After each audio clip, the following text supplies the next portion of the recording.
Yo. Nah, that ain't it. Oh, my lady. You like my outfit? No, that ain't it. Okay, well, says you. I know this ain't it. Bring him a nice. See, everyone's going up to wake. Shiraz. Oh yeah, where's the Lawa? Same thing. Oh shit. What up, my lord? Wake looks like a merchant. I'm very well. I feel Like a merchant for rich people. for Nick. Yeah, for Nick. They made. I don't know if you knew to make you look rich, but you look very rich. Well, I am. So Nick looks like a fucking They pimp, made it man. her Let's go. tag. They look like Shih Tzus. Wait, what? Lions. They're lions Yeah, they and do. kind of Shih Tzus at the same time.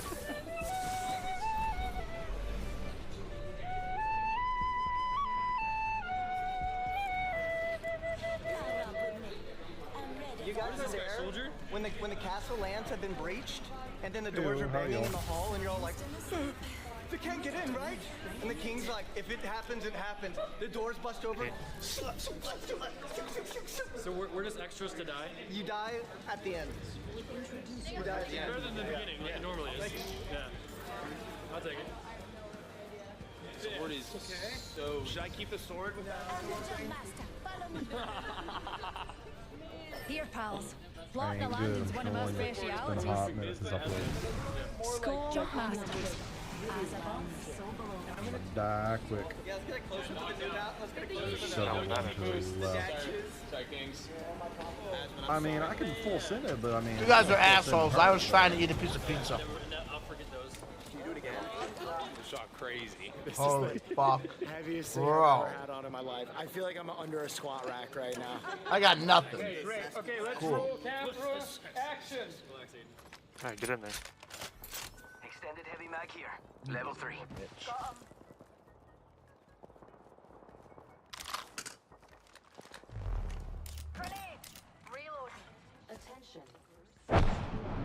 Alright, well I down one. Hey, Seer, can we fuck in the back on this one? Yeah, I want to do my dance, but it doesn't. They're all down? No, I down to one. Be in the corner doing that. No, I'm saying they're all downstairs. I am a gesture. Like, you know the Iran? It's like, No, you gotta roll the dice first, man. Hey, I have a question. Can I be in the video? You guys go downstairs or you staying up? I dropped I got off the phone one. with Bella. Coming out the window. And she was like, hey, I know you're doing a video with Miz right Knock- now. Make knock sure one, he's kill in one. it for about like One in 0.3 here. milliseconds, if that's chill. And I was like, okay. If this whole time you brought me here to make me do all this, point 3, that's funny. I got a third party on my asshole. Hold your door, hold your door. So you're the producer, Nice. right? Director and producer ish. Playboy You're fucking killing philanthropist. Actor. Entrepreneur. Entrepreneur. Oh, that feels too good almost, actually. God damn. What's up? Share it with me. We just kissed. Here, another squad. Yep. A lot of kissing going on. I need Wanna go back up top? I misread the situation. Yeah. Up. Come on, Scrappy Doo. Yeah, they're on my ass behind me. Let's like Coming up the rope. spread ourselves out a little more and just everyone rotating and moving around a little bit more. Let's just kind of like think you were very They got shotgun. just on the ground. I'm watching rope. And Alex, Look for That's putting the ammo. team TOS. the more chaos, the better. All I want is for things to be changing constantly and for shit to be going wild. Okay? Can they beat me up? Anyone can. You can slap Miz. There it is. Perfect. All right. You can beat him up. I gotta strangle you. They're from the first.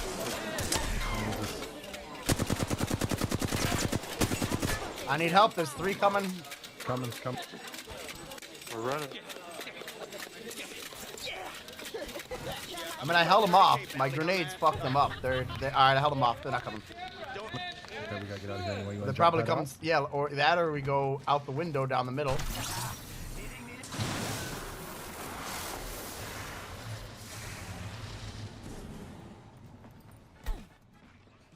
Recharging my shields. Care package over there. That was good. For everybody come to the rim for I'm me. like nowhere. I always come with you. You can. Well, I want to do it this whole season, and I invited That was a good you. job. I came. I invited you, and you want to go to the Ren Fair, but maybe no money gets you to go to the Ren Fair. Well, there's a solid reason why I'm here. I like Kyle. You could. Oh. You guys go, I'm without you. Grab the camera and show me what you got, okay? And don't worry. Okay, let's go. Rolling camera. Firing! Yo, cracked an enemy shield. Cracked a bad dude's shield. Crack 2. Oh shit. Dipping back to you. Pass me that shield. Just giving my shields a recharge. Charging shields. Come on.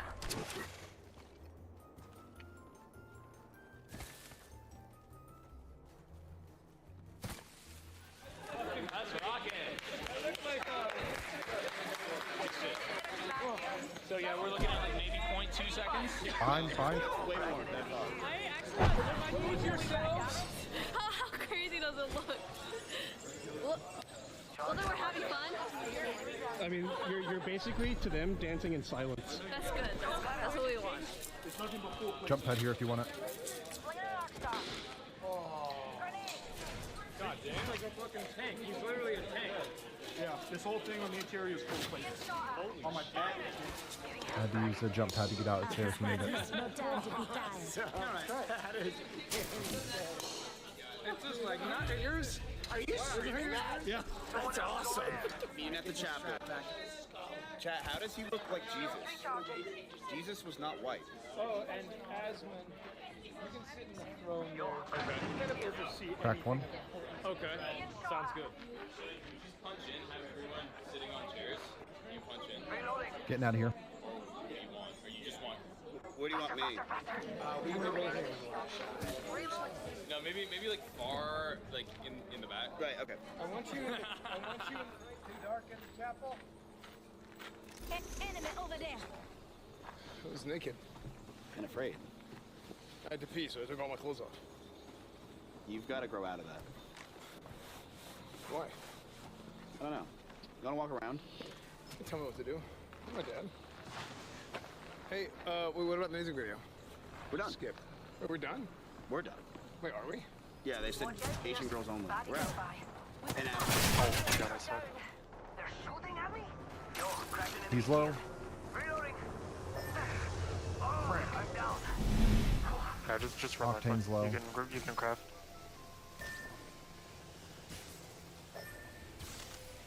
Frick. Nicely done. Touching myself up a bit.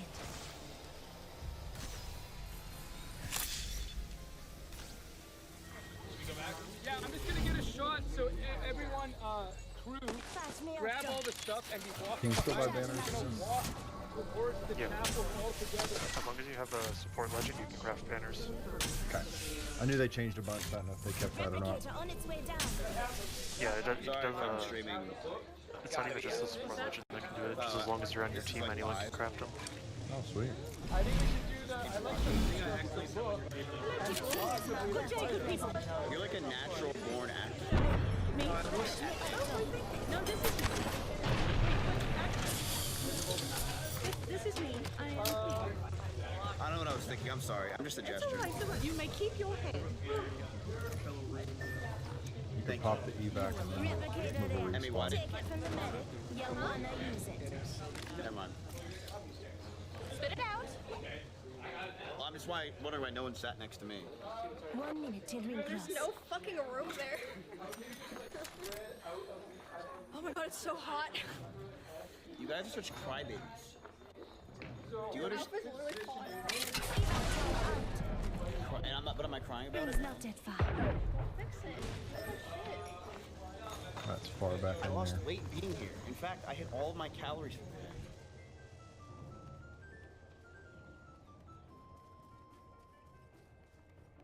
that. 30 seconds. It's far left. Replicator there. Not everyone should do that. Look for somebody right on it from there. I'm not Russell.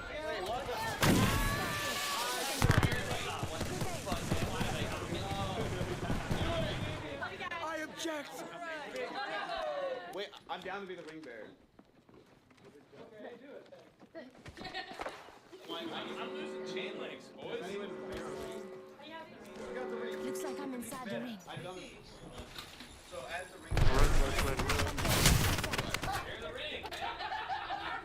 All right, rolling and action.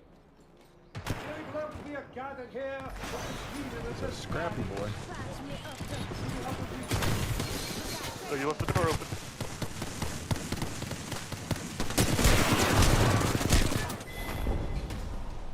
Oh, mate, see, I'd heard you were a hard bastard. Yeah, you good. I now pronounce you man and wife. You may kiss the bride.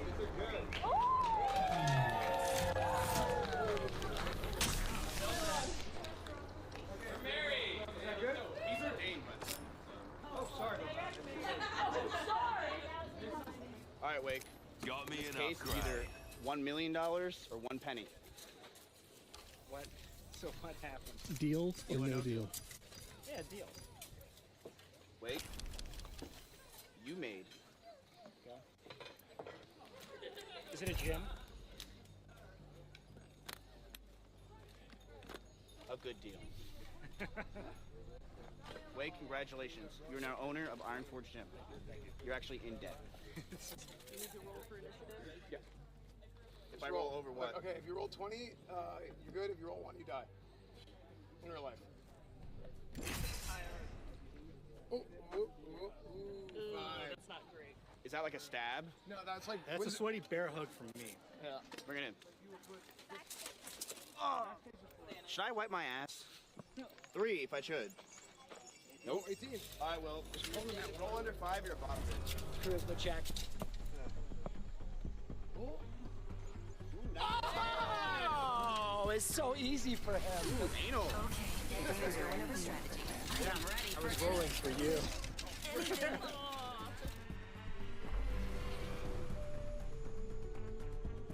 They didn't record an outro, but thanks for watching. See you next time. That would be a drag. Boo. Where's my playlist? Introducing your Yet again today on the floor of the House of Representatives, we had another show vote to make people feel good about themselves by passing a bill that says anti-Semitism in the title. When we want to insert the government into what you're thinking and what motivates you, You had this in the bag. you're empowering bag had a big hole that in it, but which still. should never be empowered. Take this time The to ability of reflect. the government to Maybe brush police your teeth while you're thought, at it. to police speech, to police your views. That was Chip Roy, a Republican member of the House of Representatives. And he is absolutely I'm the jump master. correct. Let's what stay was he together, talking mga about? kapatid. Well, the House just passed a Jumping! censorious Remember to keep your bill mouth that closed for would bugs. codify a federal definition of anti-Semitism. I just want to remind everyone before I continue further, whether you like it or not, our First Amendment rights, the freedom of speech, includes hate speech. It includes anti-Semitic speech. I might despise anti-Semitic speech, I might despise hate speech, but in America, you have the right to spew that hatred. Now, with that in mind, right-wing politicians and media figures are the most furious about the passage of this bill in the House. They've been the loudest in going around in the media to talk about how much they hate it. The bill is called the Anti-Semitism Awareness Act. It passed 320 to 91. Let that sink in. Only 70 Democrats and 21 Republicans voted against the bill. Notably, dissenters include the squad, of course, Maxwell Frost, Ro Khanna. On the Republican side, you have Paul Gosar. I hate giving someone like Paul Gosar any credit, but he deserves credit. Also, keep in mind that he's got some hateful views, so he might be thinking about himself here. That might be a little bit of self-preservation on that one, but. You also have Lauren Boebert, Matt Gaetz, and Marjorie Taylor Greene voting against this bill. There's currently no federal definition of what counts as anti-Semitism, and it's worth getting into what the bill does and why it's so problematic, other than the fact that it's censorious and unconstitutional. So the bill amends that by adopting the definition used by the International Holocaust Remembrance Alliance, or IHRA, they use their standard essentially to model this legislation. And to put it mildly, their definition has some very serious problems. So look, it starts off reasonably enough. Anti-Semitism is a certain perception of Jews which may be expressed as hatred toward Jews. Rhetorical and physical manifestations of anti-Semitism are directed toward Jewish or non-Jewish individuals and or their property, toward Jewish community institutions and religious facilities. No problems there, but then the IHRA lists some examples of what would in fact count as anti-Semitism under their definition. And a few of them are concerning, so let's go through them. Denying the Jewish people their right to self-determination, example by claiming that the existence of a state of Israel is a racist endeavor. So that is a political view, a political belief. And you might disagree with it, but the idea that the government can punish you for expressing those beliefs, for having those opinions, is concerning to say the least, right? Applying double standards by requiring of it a behavior not expected or demanded of any other democratic nation. That's absurd. That's so broad. You could literally call any criticism of Israel unfair, quote unquote, unfair, because, well, you didn't say it about Botswana. That's it. You're an anti-Semite and you're now banned. This is the most unconstitutional bill I've ever seen. Pausing here to deliver some honest truth as we do in our news coverage as well. TYT is facing challenges, guys, as the entire industry is. You know who could make the difference? You. If you hit the join button below, it's going to make all the difference and keep us in business. We appreciate you. Thank you. Now, the part that really ruffled the feathers of conservatives was this.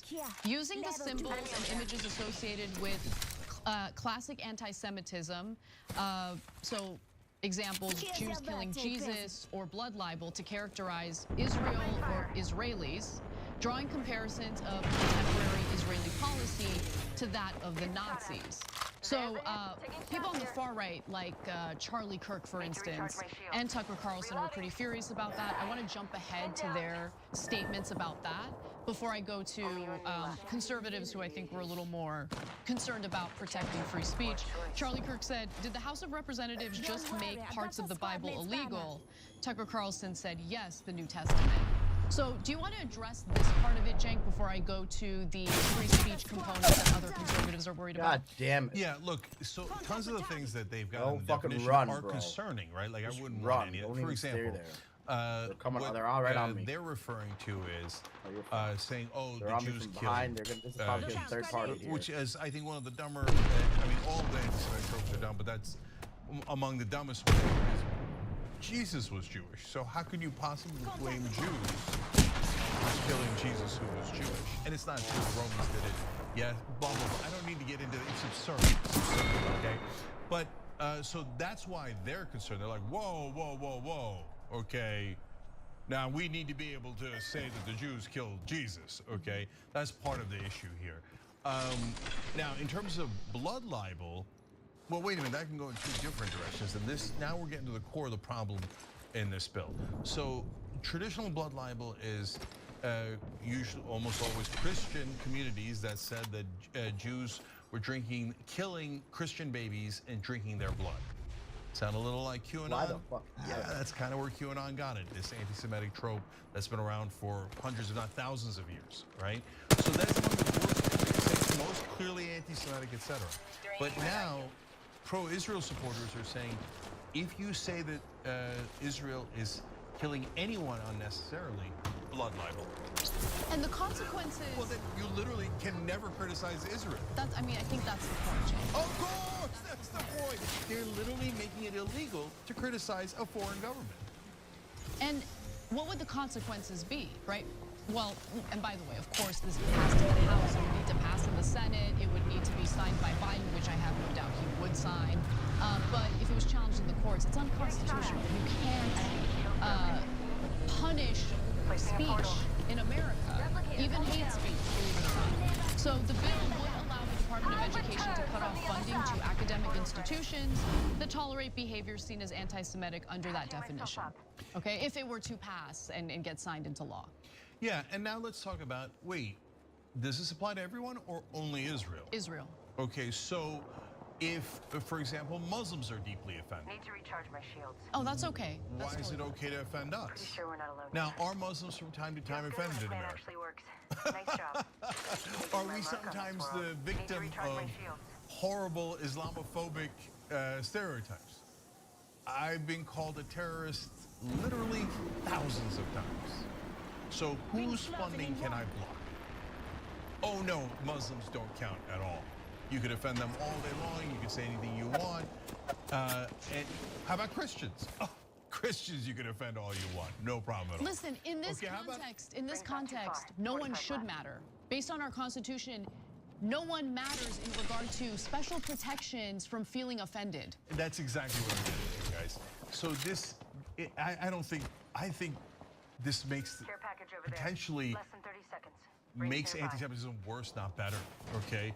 Because you're saying the only country in the world you cannot criticize is Israel. And we're gonna pretend it's because you're offending Jews in America. And that's the only people you can't offend. You can offend every other American. Don't do that, don't do that. That's not gonna help Jewish people at all, It's a terrible idea. Even Ben Shapiro's against this. Yeah. Okay, and the reality is, like, why did they pass such an absurdly unconstitutional law? The great majority of Democrats are like, oh yeah, who cares about it? Democracy's on the line, but we'll shred the Constitution. And of course, no article mentions that maybe, just maybe, $100 million from AIPAC might affect these politicians.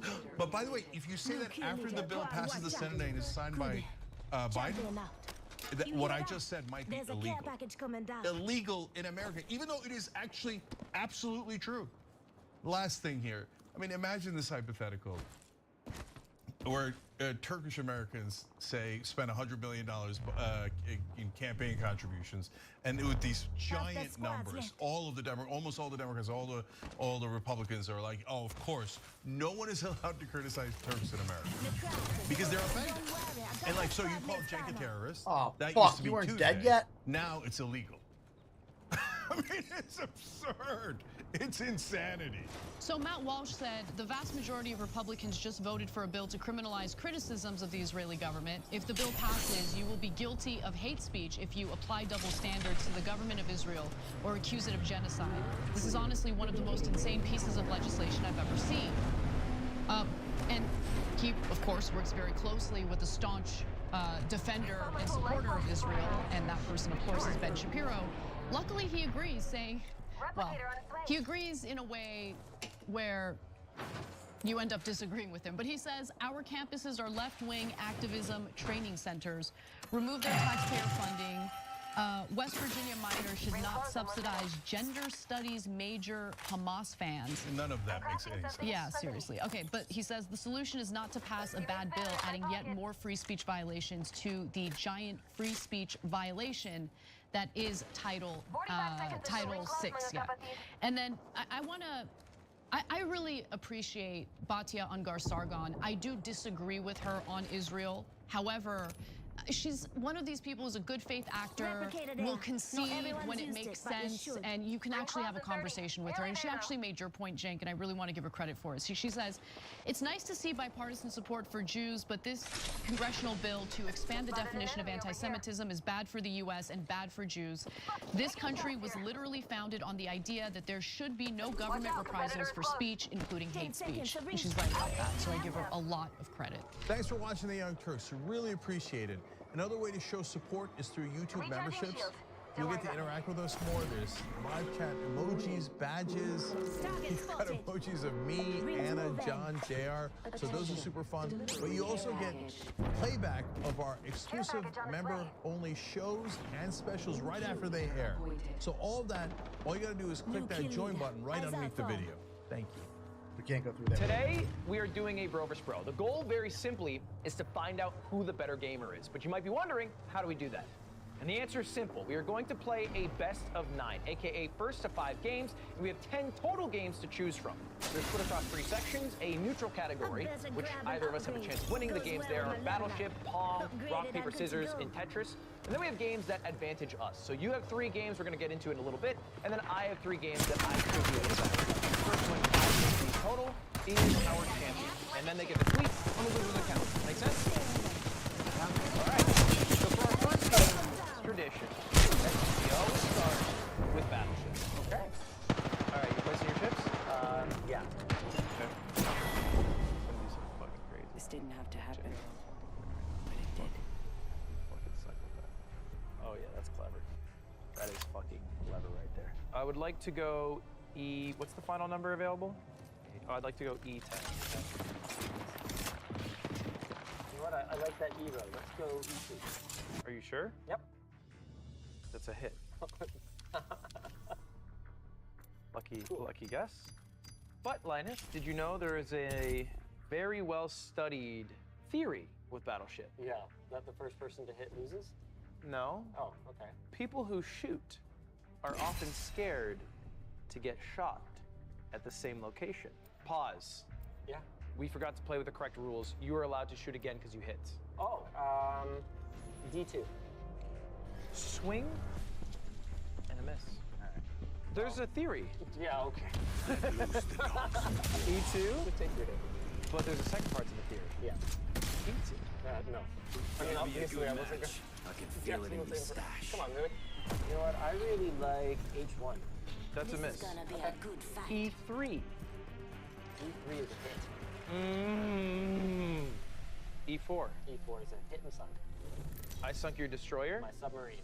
He just learned the names of the ships actually earlier this afternoon. I know them all now. This is your champion. C4. Oh, C4 always blows up. In your face! Miss. Okay. Is that big when you talk to me like that? I mean, yeah, you know, it's good. Okay. For a game that's so little strategy, I feel like I'm thinking an awful lot. It's going to be D9. That is a miss. Let's go D9. How do you think you I knew it! I knew it! I knew it, Linus. And you know what the thing is? You're Time you against listen putting to a ships on the professional. edge. Land there. D8. Righto. Destroy that. Let's With go decorum. G2. Magnificent. Take a different one. You hit. Let's go with... Attention. I'm going there. I3. No. That's a hit. Oh. I'm gonna do... A fighter has entered the That's a ring. miss. That's a miss. Will and Miss, must idiot. challenge them. C9. D9. C8 perchance? First blood. Well, someone's been a rascal. Dastardly. B2. B2 is a hit. Ooh. B4. We're in the next ring. B4. But positioning is only B5. half the battle. Is a hit. Not a thing? E9. Optics here. Close range. E9 is a hit. F9. That's a miss. F9 is a miss? Yeah, F9's a miss. But I didn't sync. I hit C9, D9, E9, and that's not a sync. That's not a sync. You fucked up somewhere. No. You fucked up royally. No, yes, I you did. didn't. Yes, you did. I didn't. You must have. I did. B6. B6 is hit and sunk. I sunk your carrier. Yes. That carries the ships. No, it carries planes. Someone's cruising for a bruising in this corner, folks. Who will challenge them? E8. E8 is a miss. What do you have? I don't know, man. How does that make sense? I don't know, man. You I said don't know E8 is a miss? I don't know what to tell you. Wait, how does this make sense? And I didn't sing? Optics here. Is he lying to me? Look at me, is he lying? He's not lying to me? This makes sense. Okay. So I sunk 2 ships, your submarine and your carrier. And I hit 3 on the right in a row, but I didn't sing anything. Right. But I shot F9 and I missed, and I shot B9 and I missed. Rewind the tapes. Already inside the ring, B9. fellas. Next round's on me. Yeah, it's a hit. Okay. So that's a sync. On you, mate. I've sunk your battleship. Yes. Linus, you are in trouble. I2. I2 is a hit. Ooh. He hates the edges so much, it's so obvious. H2. H2 is hit and sunk. Oh, that's huge for me. Yeah, that's pretty big. Hold up. I think I know where you went. Wait, look at me for a second. I'm not looking at you. Look at me. Hands off, that's a prezi for fusion. I8. Ready to deploy. I8 is a hit. Okay, now hold on a second. Your strategy is Looks like a care package so is coming rudimentary in. here, Linus. Big things in I that. thought this was a neutral game. You have a strategy? You set up ships with equal spacing away, an almost equal flipping and horizontal, you know, perpendicularity, if you will. I can see the board. And check this out, check this out. Just to prove it, this ship is going horizontally, not touching the edge. It's I-9. That's a hit. I think I hear It's enemy I-7. activity this way. Oh! You have one turn to make magic happen. Good luck. All right. Well, let's start with E3. That is a hit. Yeah. Let's go with E4. That is a sink. You have sunk my submarine. See you later, submarine. E4. That is a hit. You have sunk my other submarine. Okay, it's a destroyer anyway. I have 2 submarines. Okay. Helps with naval combat. I have 2. So I2. That's a miss.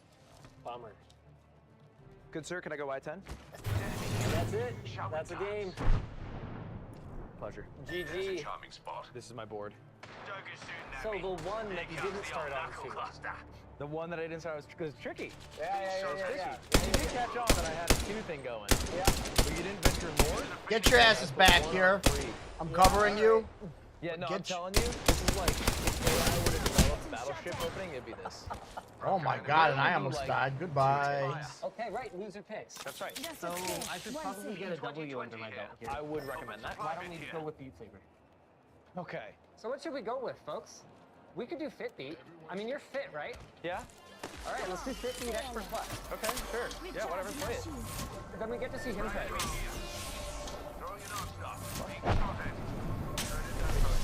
Okay, you missed one. Deploying me knuckle clutch. Okay, wait. What is he even fucking hitting me? Come and get your battle. I can't hear the song, so it's actually so much more. I can't wait anything I want to do. Watching someone play Beat Saber, no music. Watch each other's back. Okay, no me, he's actually doing tricks on it. It's really jittery. Oh, okay. My turn. All right, good luck. Imagine I get it done. Okay, are you ready? Here we go. Get your mind blown and your world rocked. Replicator there. Reckon they can make spare eye patches? I was trying. What the fuck was that shit? Give me a few more attempts, I'd probably get there, but yeah, just to make the competition even, I'll give it to you this time. Give it to you this time. All right. Well done. Well done. You know what? You look good out there. Thank you. So that means technically you won a point. Yes. Which means it's my turn to pick a game. All right. So you're gonna go straight for Smash? Actually, I'm gonna play Mario Kart. Okay. Bro, unironically picked Mario and Yoshi. I don't know the meta for this game at all. That's crazy, bro. The only Mario Karts that I played a little bit of N64 and then I played a bunch of Mario Kart DS. That's it. You just pick like the most basic rules of Mario Kart. You are not allowed to drink while driving. You must decisively come to a stop, then drink. Yeah, what are the controls? You know what, Linus? Let's play like this. You don't have to even drink. For help? For help.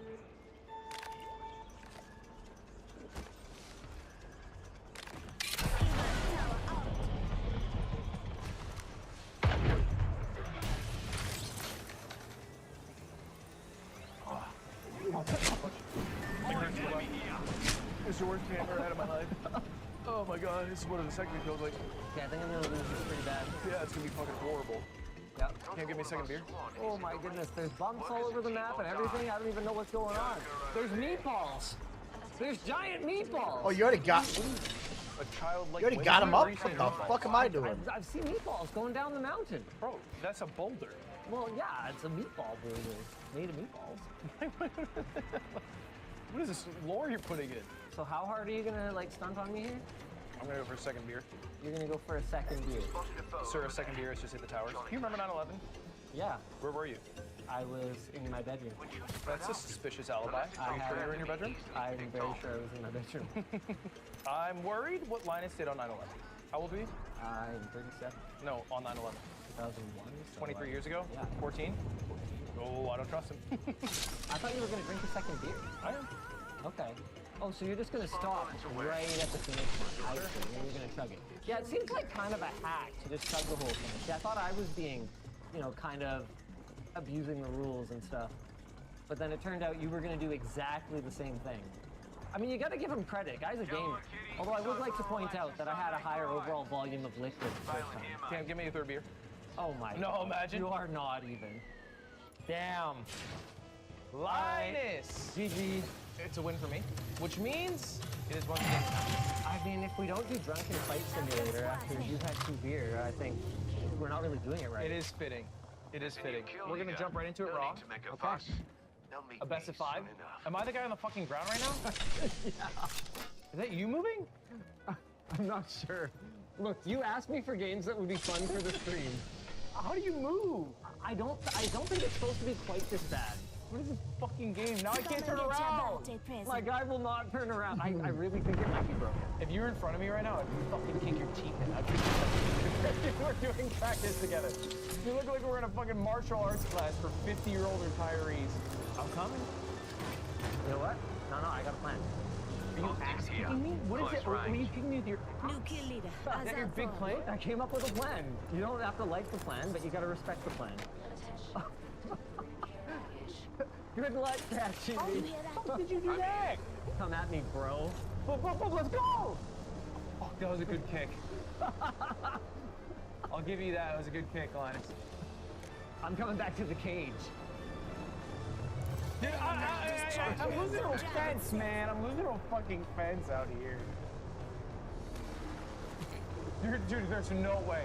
There's no fucking way. I spent that much time trying to get to you, and then you jumped over the fence again.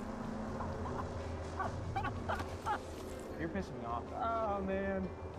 Okay, so can I be a stack with you? Yeah, keep this. I have 300 hours in this game. No, I'm kidding. I would be sad for you, guys. It's the worst fucking game I've ever played in my fucking life. I promise you, it's the worst. I'd rather play Nintendo DMCA Simulator than this.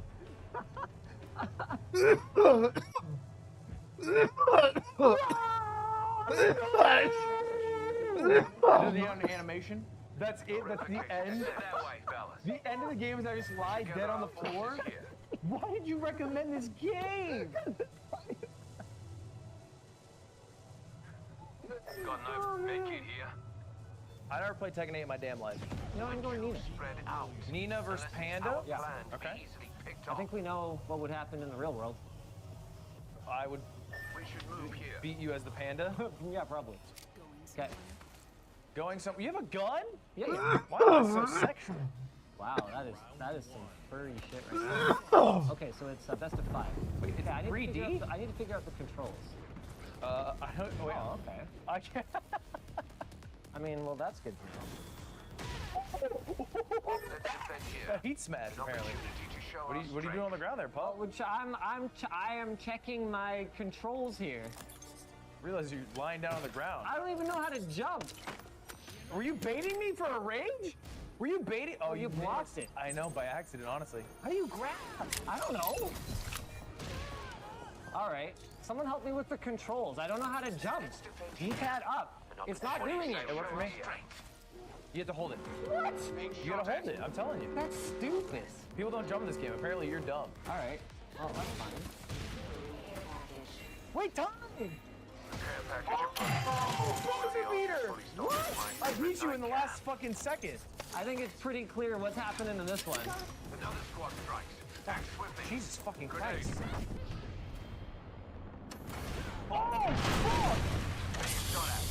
Oh, dude, I put you in a little fucking ball. What is it? Bye-bye. Bye-bye now. Am I dead? Oh, no, but you're about to be. Uh-oh. Firing on our foes. How'd you figure out how to do it? I was spamming buttons. How the fuck did you figure that out? Oh, I had the controller. Oh, sorry. Oh, that was cheesy. Wow. I'll take some hits. I'll take some hits. Hit me. You have 5 seconds. Hit me. I can't. Hit me.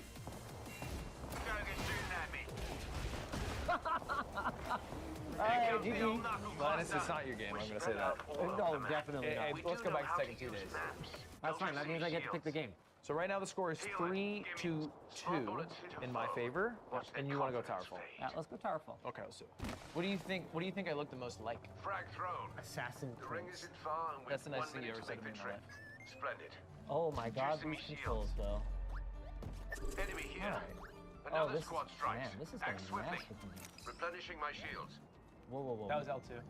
What? R2. 45 seconds. Easy peasy. Okay, all right. I'm getting this. These controls being different is, I mean, just think of it like an Xbox. So they're the same as Xbox. no, it's not. Yeah, why would R2 be paused? It is silly. Where'd you go? Yeah, you got me. You jumped on my head. That kills you? Oh yeah. Having my jump button be fire and my fire button be jump is actually a really big problem. Knocked one. Smart bullet firing. No reverse, let's go. You're a little rat. I feel like I play cool in it. Wait, hold up. I actually meant to do that. That was rough. I did a drop through left shot while falling. Dude. Yeah, that was awesome. You did good. So those are drill arrows. Look, if I'm not going to use my knowledge of the game to win, kind of like you did, then I'm not really playing. I hear you. Look at his posture. He's like... Dude, shut up. I don't even give a shit. What? I tried to dodge again. You died? What the fuck? Oh my god. This is how I win a Bro vs. Bro. I get into his fucking head. I'm not going down with the crafting. Theoretically, You know it just us. We got to win. Might be something good this way. That hezzy was crazy. Check out the hezzy though in the replay. Look at this. I held it. That hezzy You might was be able to get the crazy. craft off right now. This is my last life if I lose. A little bit. Okay, I gotta play smart. Okay, I'm not gonna lie. You're in a little bit of trouble. Oh, not bad. Go for it, go for it. Sorry. But I have to try to win the one. How do your arrows fucking do that? I mean, yours too. You just have to like have a line of sight to me. I think it'd be a little more fun if I were to beat you at GeoGuessr Canada, because you're famously. I got him. Get the banner. I mean, you say buddy. Why'd you run past it? Vancouver. Hey, how's it going, buddy? That's what I'm saying. So you see this right now. Canada. Or sorry, this is not Canada. This could be anywhere else. This is somewhere. Okay. What you need to do is simply based off. Seymour_toxic_Joker says he is a bot. LOL. No damage. I would say this is rural United States. So you just click where you think it is. I don't care, no damage. There's someone else to be shot at least. They will have to waste bullets on him, won't they? You dumbass. Michigan. Okay, not a bad guess. You got half the total scores you get. So are you scared by how close I was? 756 miles. That's how far we live from each other in the real world. And I don't go to your house on weekends for dinner. The only other piece of info I'll give you is good luck. Seymour_toxic_Joker says, LOL. Both of y'all negative DF. Generic ass suburb of all time. I don't care what you say. I have positive 23, bitch. Let's say London, And I just got you up. See if I can even find that. And I got the other guy Okay, we're in up. Thunder Bay. Good enough. Evac Tower here. You wanna fly? There's 4 squads left, and I'm still alive, so to a good start. you can suck That on is like 30 miles from where I live. Okay, well this one's try to play by yourself and die. Seymour_toxic_Joker says, no damage. Haven S. No Mike having ass. It's 2024, you loser. They have some self-awareness. My bad. You want a mic? Yo, pushy foot. Oh, did you just die? You just folded up like that? You just folded up like just that. So I can put my mic on. Just so Oh, I can cool. put my Yeah, mic on for yeah. your bitch Cool. ass. That's awesome. What? 81 damage? So, okay, Fucking trash keyboard. ass. You keyboard warrior until you die? No, my boy, I'm playing on motherfucking controller.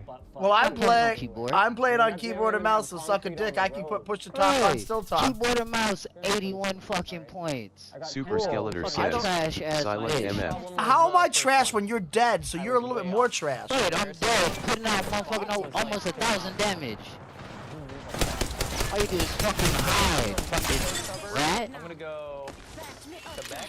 I'm gonna go just outside of Ottawa. Alright, both y'all boys fucking trash. You watched me play, dude. Figure it out. Right, I watch you play. Cause you're dead. Damage output, fucking trash ass. Mississauga, Burnhamthorpe in Mississauga. Mississauga sounds like a North name. Mississauga! It's pronounced Mississauga, but yeah. Pretty good. Boom, nailed it. 4,900 points. Okay, I'm in trouble now. That's juicy. That is a juicy. That's a we're so back guess. I should have moved a lot faster.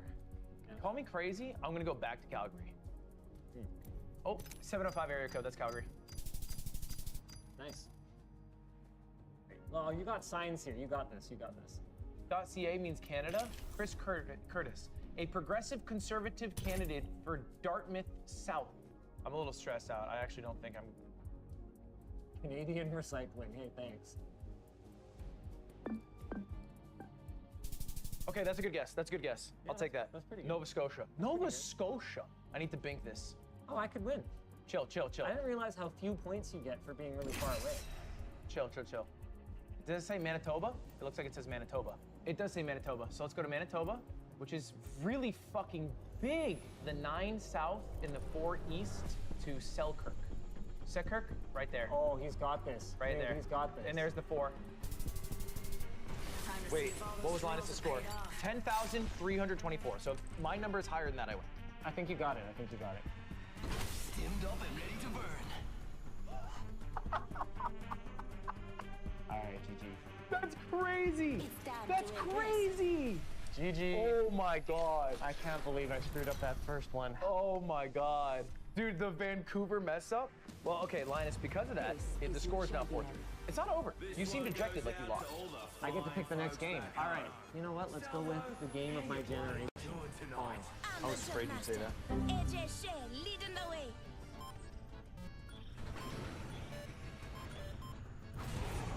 Oh no! Okay, I got 12 bricks. It's not bad. I'm bricked up watching you. Some fucking high octane gaming. What was that? It glitches through the corners. They didn't design them well. That was a great round. That was a great round. You're so close to getting through the back layer. This is a good LZ. No! 102. Oh boy, I'm in trouble, boys. I'm in trouble, boys. He's got control. Get ready. He's got Moving control out. of the brick pressure dot. He's got dot control. Okay, all right, fine. Got a live one out there. Squad planning over there. Watch it. Hostile landed near me. Wanna squad plan Those another? are really laggy. If you guys can see it through the camera, it means it's that much worse in real life. Some of you are Philistines, but a lot of you were able to see it through the camera. Philistine means you believe in No. Must go fast. Shake a leg. We've only got a minute, and the ring's right there. Yeah, I'm coming to you. Dude, I almost got that! You can't freaking make like little snickering noises because it made me think about it. Okay, be quiet, be quiet. Shut the fuck up. Shut up, Linus. No, Linus, stop it. Or we could just walk it.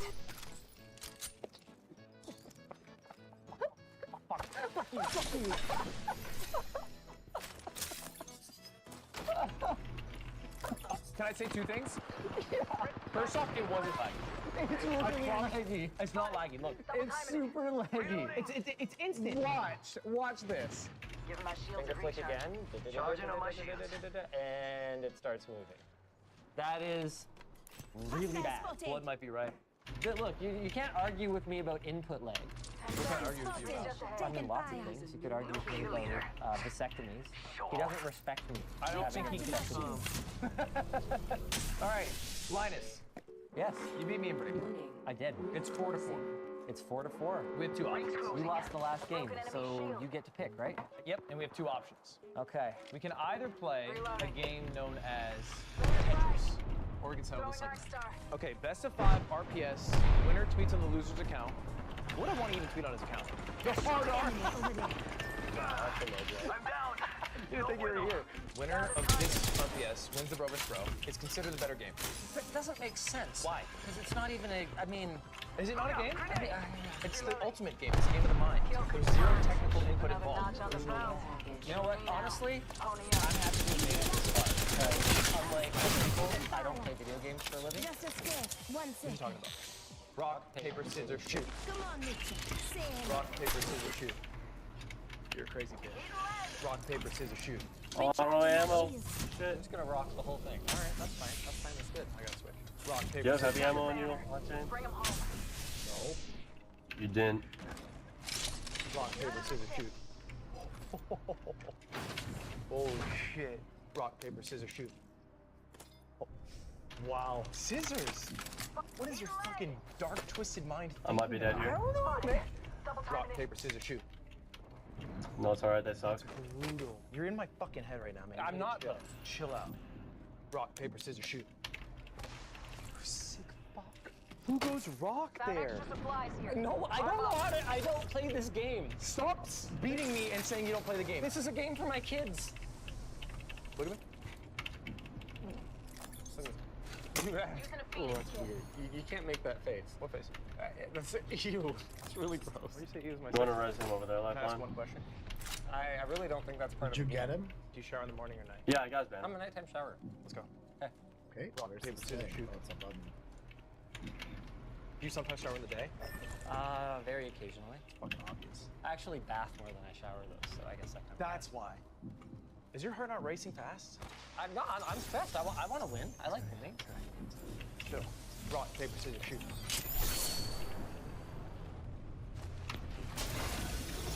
Why did you fucking boomer? Wow, I really was not. I was not expecting this because, as I said already, I'm not really a gamer. Do you know how fucking sad it is to lose to you and then have a someone out there be told about how you don't even play video games? You played a good game of rock paper scissors. I think. Don't you can't beat me and then say that. You know how many fucking months I'm gonna hear how I lost to a boomer? Well, you gotta tweet on my stream. You gotta tweet. Yeah. You have something in mind? Hey Vaughn, do you want to pick something? You guys don't have to decide right now. You can wait if you want to forget about it. It's not a big deal if you guys want to skip it too. Honestly, I was drunk throughout this whole Okay, you thing, don't have so to. it doesn't really count. She can just either wants of to you guys work. Okay, forget you know that? what? I'm gonna let chat decide then. Dude, they're all just gonna say hard R. You're asking my chat what to say. They're all just gonna say hard R. Wow, this is actually pretty good. I'm also uncircumcised with the sheep. That's the kind of thing you would probably tweet anyway. Dude, I wouldn't. What do you think I am, a sick fuck? He just read out a tweet that said I must be uncircumcised the way this cheese piling up. And then he said you would tweet that anyway, which is like one of the most insulting things. I'm loving this new vasectomy. Dick cheese is a problem of my past. Yeah, we gotta have fun, okay? This is fun. It's not fun to win unless you like really rub it in. No, you're overwinning. Yeah. Is that what you want to be attached to? Linus, thank you so much for being on my stream. I pray it's the last time. That was fun. Yeah. No, it was definitely an experience.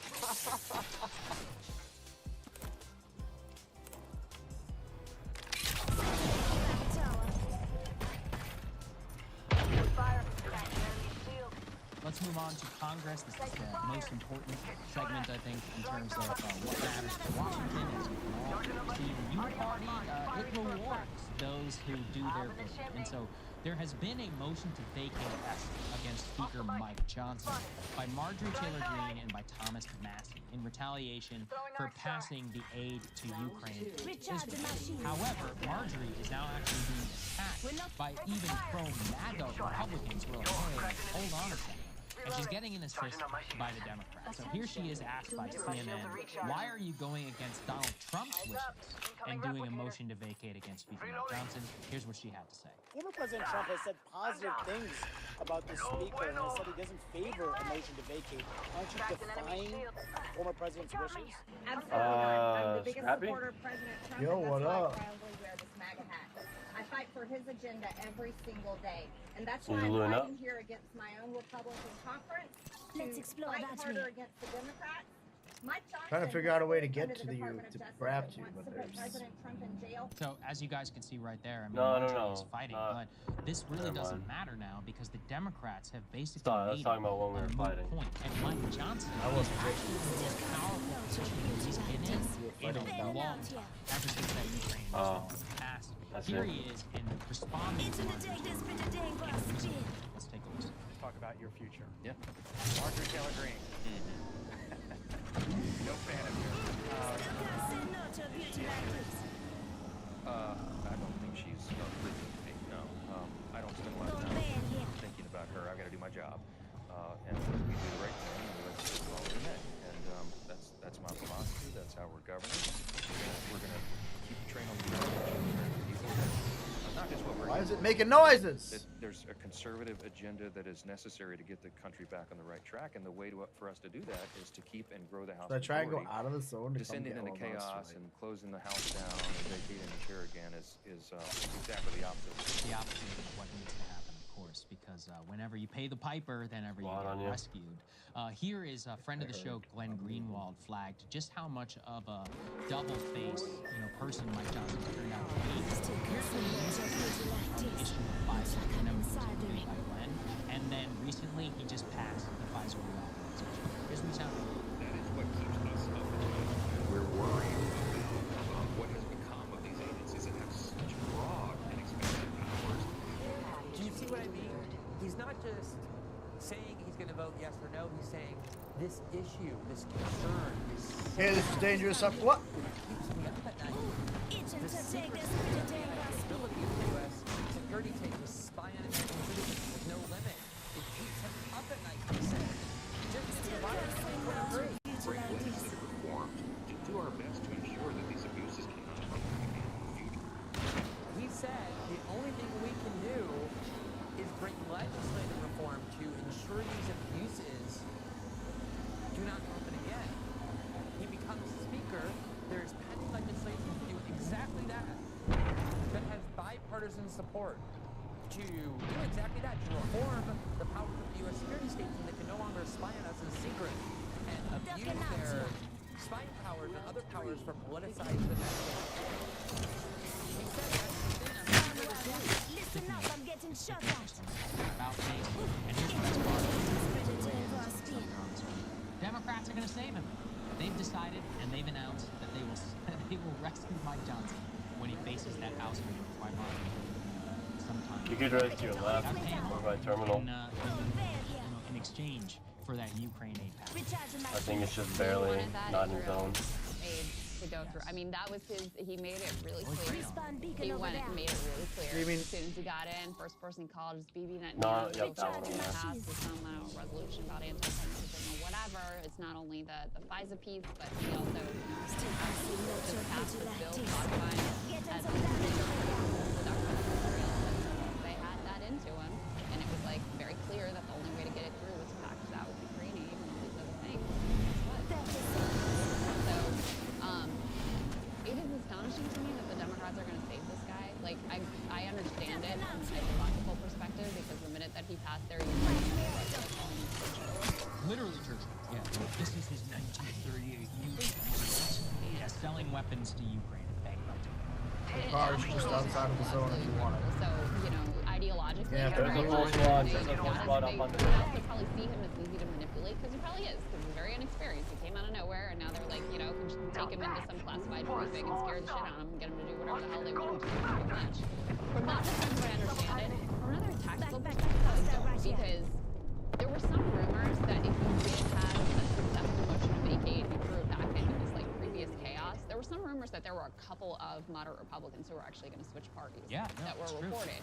So, and that's all it would take to flip the House to the Democrats. So it's like, okay, well, why wouldn't you try? Wouldn't you try for that? Just as the, power exercise, whatever. Not to mention the fact that these chaotic periods for the Republicans, for your average American who's not paying too much attention to things announced, they just look at it and they're like, these people aren't serious, they can't govern, like they're fighting with themselves constantly, et cetera, et cetera. And personally, I think there should be more tension within these cogs. I think there should be more of these battles, et cetera. But I think the way it reads the American people is just as chaos. And so I don't know also why they would want to rescue the Republicans from that. But hey, the Ukraine aid, I guess, is still important to them. That now that they've got their guy in there, they're going to do whatever it takes to get it through. Listen up, I'm getting shot at. Yeah. It's just like, this is the most extraordinary thing that's happened in the last 30, 40 years. And you have a speaker who uses Democratic votes, the majority of the party votes against them. Just give me my shields a reach out. And this, everyone talks about norms, you gotta worship norms. They break this foreign powers. Like, this is the altar of which they worship. And they get rewarded. They get rewarded heavily. Mike Johnson is stronger today than he has had I just got people brought to me the whole time. He's got the Columbia Act. Richie Torres and Gottheimer are backing him. The Democrats got their Ukraine aid. The Republicans are backing their speaker, standing up against campaign. This is what actual like majority rule looks like, and I agree, let's go back to chaos. I think it's a more beneficial tool. Hey guys, if you like that video, go to breakingpoints.com, become a premium subscriber, and help us build the best independent media organization on the planet. That's right. We're subscriber funded. We're building something new. We want to replace these failing mainstream media organizations. So again, to subscribe, it's breakingpoints.com. What is your honest opinion of the cleanliness of my apartment?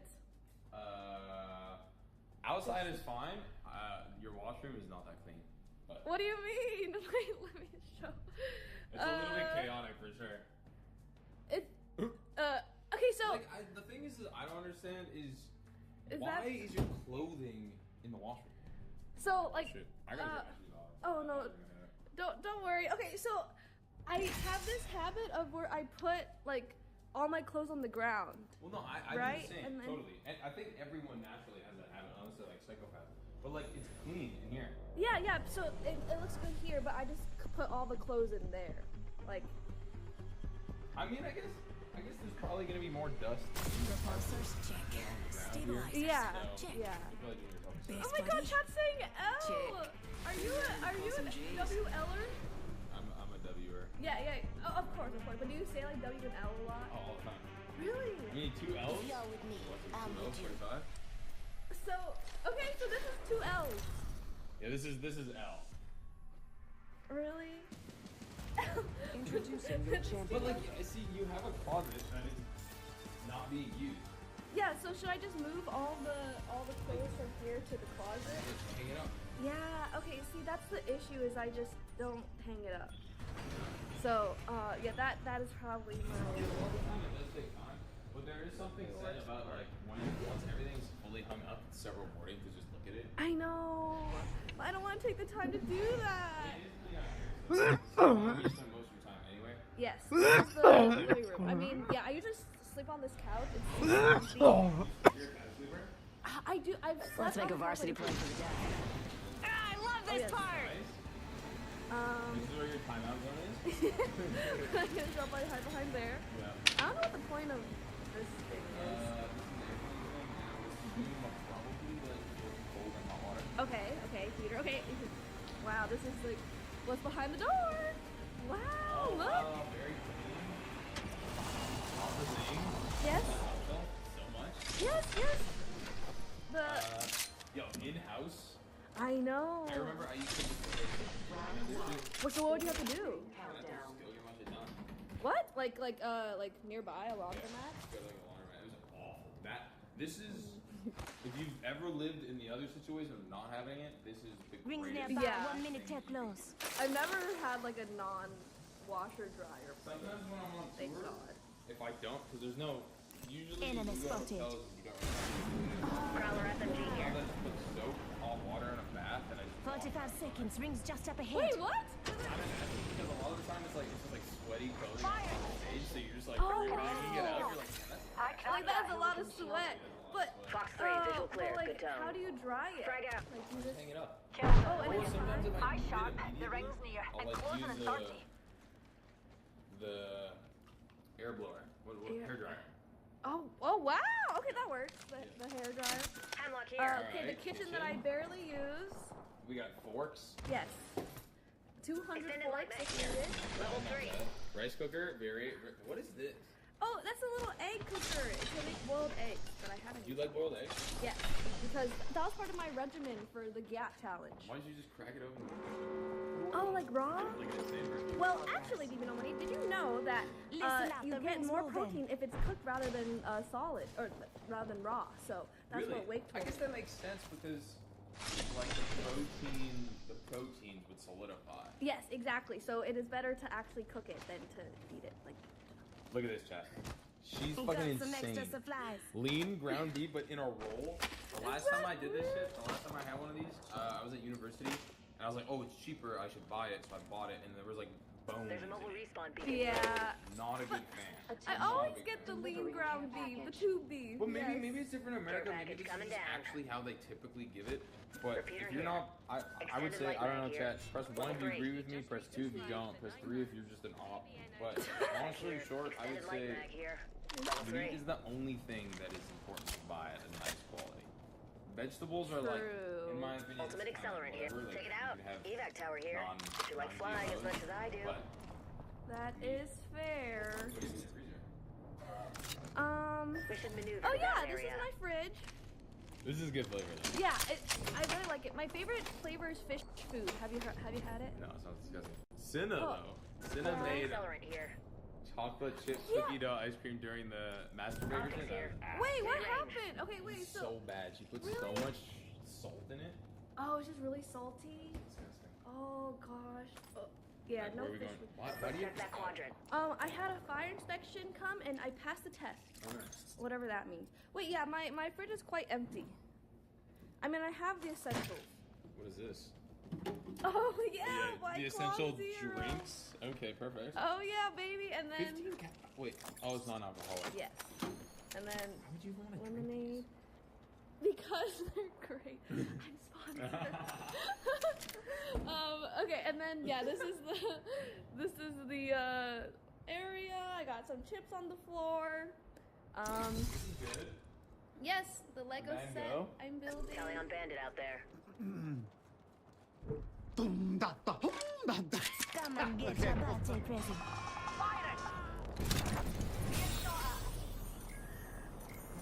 In the summer of 2023, an article appeared in the New York Times heralding the revival of a genre once described by NME as the worst of all time.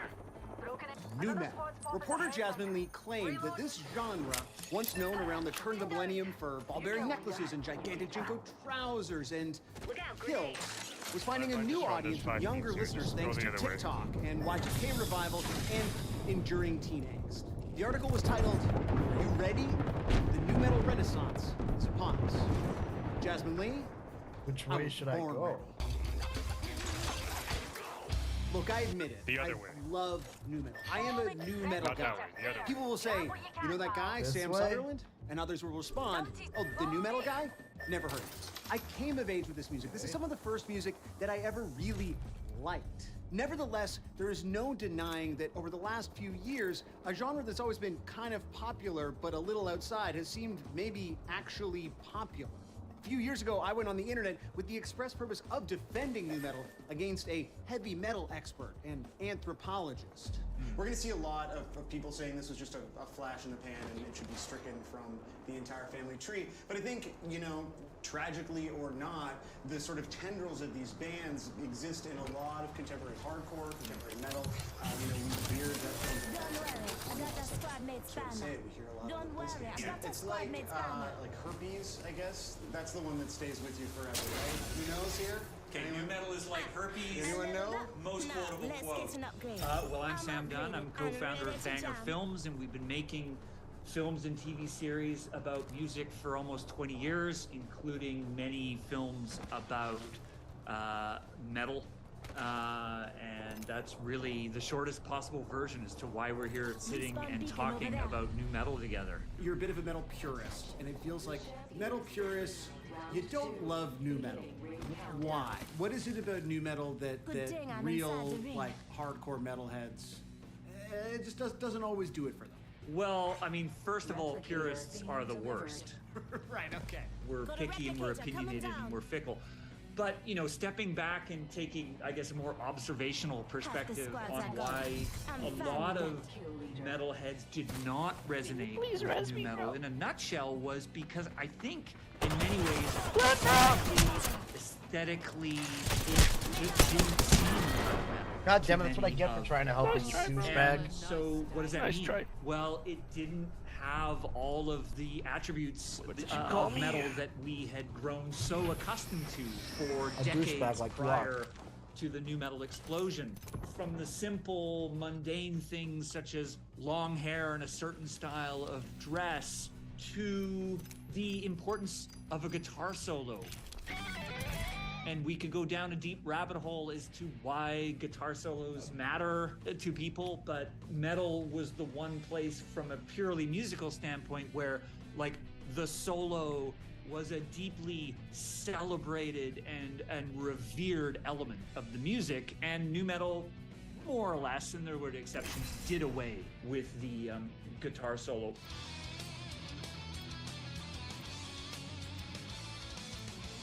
I think also lyrically, metal has not really necessarily been about me or you in the sort of direct personal sense. Metal has always dealt with, for better or worse, grander, loftier, more abstract lyrical conceits, whether it's the concept of evil or the concept of the destruction of planet Earth or Satan.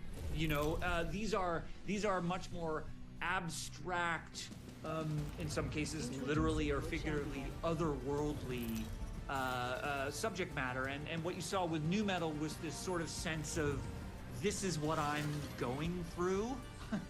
And I just think whether metalheads consciously thought about that or not, I do think that was a reason that maybe nu metal didn't resonate with a lot of metalheads. Emerging in California in the 90s, nu metal, which was sometimes stylized as new metal with the umlaut over the U's, took the heavy, groovy sounds of bands like Helmet and Pantera and Faith No More and brought in new sounds. Sometimes there was a DJ, sometimes there was rapping, sometimes there was this form of rat-a-tat vocalization that you may have recognized off the top from my incredible performance called Psycho-Static. And the aesthetics were insane.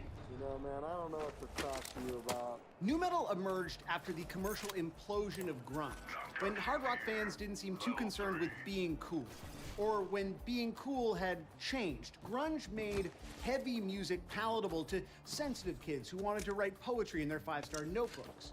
Nu metal was pitched straight to the kids in the back of the class, etching that cool S into their desk with a protractor that they stole from math class. Nu metal was also aggressive. It verged on being openly hostile. Fans moshed and slam danced and psycho-scatted. Icons like Fred Durst had a defiant fuck you attitude. Nu metal was also gloomy and a little bit depressive. Bands like Korn sang about sex, sure, but they also sang and scatted about suicidal ideation, social alienation, and abusive families. The music's aggressive edge became an outlet. It turned what was normally an inward sad sack quality and pushed it out into the real world.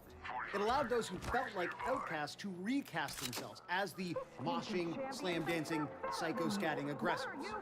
Critics tended to argue that the opposite was true, that the music gave brain-dead macho bullies a sense that they were somehow emotionally deep just because they were pissed off all the time. Bands like Limp Bizkit were labeled as jock rock, something that, not surprisingly, they still reject. We'll call it jock rock. I mean, I despise jocks because those are the ones guys beating my ass up. Wherever you stand on the issue, and again, I am very much pro nu metal, there's no denying that the genre felt like a bit of a fad. By the mid-2000s, it was already dead. Its legacy was half-finished dippity-doo containers and etnies clogging up the racks of the Value Village. It tended to be remembered as a punchline, a regrettable mutation of post-grunge hard rock and, well, just pretty shitty. So how did it come back? I'm Holiday Kirk. I'm the CEO of Nu Metal. I am the administrator of the Nu Metal Moments fleets of pages and accounts, and I'm the editor-in-chief of the Nu Metal Agenda. So what has the nu metal revival looked like to you? Because the idea for me of being this person who like grew up listening to these bands and then like all of a sudden there's an article in the New York Times about nu metal again is wild. But like you are like in the trenches every day. So like what has that experience been like for you? So a nu metal revival, there's a lot of good and there's a lot of bad. No, there's not. There's just a lot of good. Why would I say there's a lot of bad? It's so stupid. So with nu metal revival, there's been a lot of reclaiming of the biggest names in nu metal, like reclaiming the legacy of them. Because if you grew up and you were a fan of Korn, Limp Bizkit, Linkin Park, you had a lot of sand kicked in your face. Once those cultural moments passed for those bands, you kind of had to accept that they were bad. It was just the common idea was that these bands were a joke. And I think that we've now given ourselves the space to reclaim their legacy as musicians, as albums artists. It's like true artists, not just like, wow, Freak on a Leash, that song goes hard, but being like Ball Tongue off that debut album, or Don't Go Off Wandering from Significant Other, or By Myself from Hybrid Theory. Like, these bands had deep cuts, these bands had long player albums, these bands did incredible things. And I think that having that opportunity to go back and celebrate the legacy proper of those bands has been just really enlightening and a lot of fun. But at the same token, there's another leg to stand on here where, as a part of that rediscovery, I think that people have also realized, like, man, we didn't take this far enough. Nu metal had so much left to give. This was such an innovative and compelling genre of music. And there's just so much more gas in the tank. It's not just about nu metal becoming popular again. The demographics are shifting too. Even the most die-hard defenders of the genre would have a hard time denying that original flavor nu metal tended to be pretty white, pretty male, pretty straight, pretty cis. I'm not saying it's jock rock, God forbid. I'm just saying that it was pitched directly to listeners who looked more or less like me. And now things are changing. One of the things that makes nu metal to me such a source of inspiration was it was the first genre of rock to greet the advent of black music into the mainstreams, particularly rap and hip hop, as a challenge and not a threat. Because when rap and hip hop broke into the pop market, it innovated so quick, so fast, that rock music was kind of shocked into this state of nostalgia. And even like the popular, let's say like grunge bands of their time, like Pearl Jam and Soundgarden, were very, very reliant on like Led Zeppelin and Pink Floyd to a certain degree for inspiration. Whereas with nu metal, it was like, fuck that shit.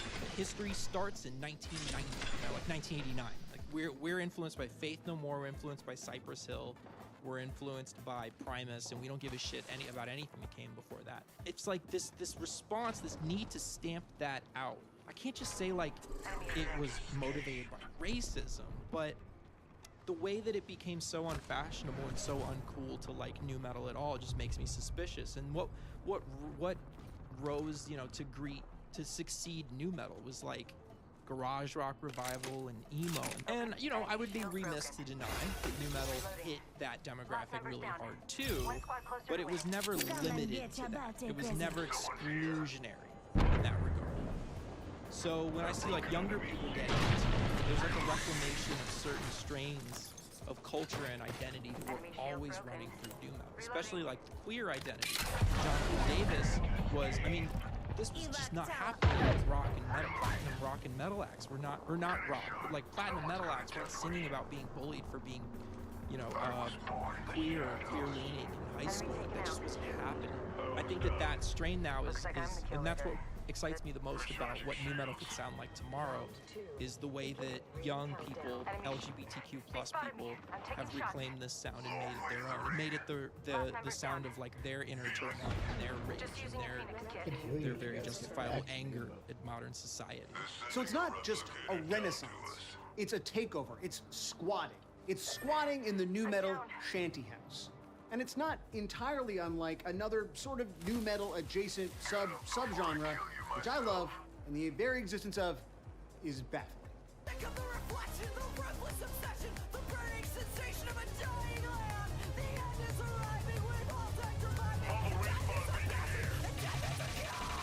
This is my breakdown. I get to pick the music by thought. They're a quartet based out of Illinois, Philly, in the UK, and they're practitioners of a fun, weird, experimental microgenre called cybergrind. Mixing hyperpop and grindcore, two already fairly niche genres, cybergrind is alternatively aggro, fast, very heavy, and also pretty light and occasionally melodic. Hi, I'm Melody Jane. I play guitar for the band Thought Crime. I feel like when I was first getting into it, it was just kind of like super, like, only like the most online of online people were really into it. And like, it's been really cool to see like bands like Blind Equation and Zombie Shark and us as well start to kind of pick up more of an audience further out into like more wider hardcore and metal communities. My name is Nick. I run a label in a community called Big Money Cybergrind that I started in 2020. For people who have like never heard the term cybergrind before, can you explain cybergrind to the layperson? Yes. Cybergrind is traditionally grindcore with digital elements such as a drum machine or synthesizers, themes based on like industrial, like, you know, hellscape, stuff like that. Like, it's more typically in the realm of just electronic grindcore. Come and get your birthday present.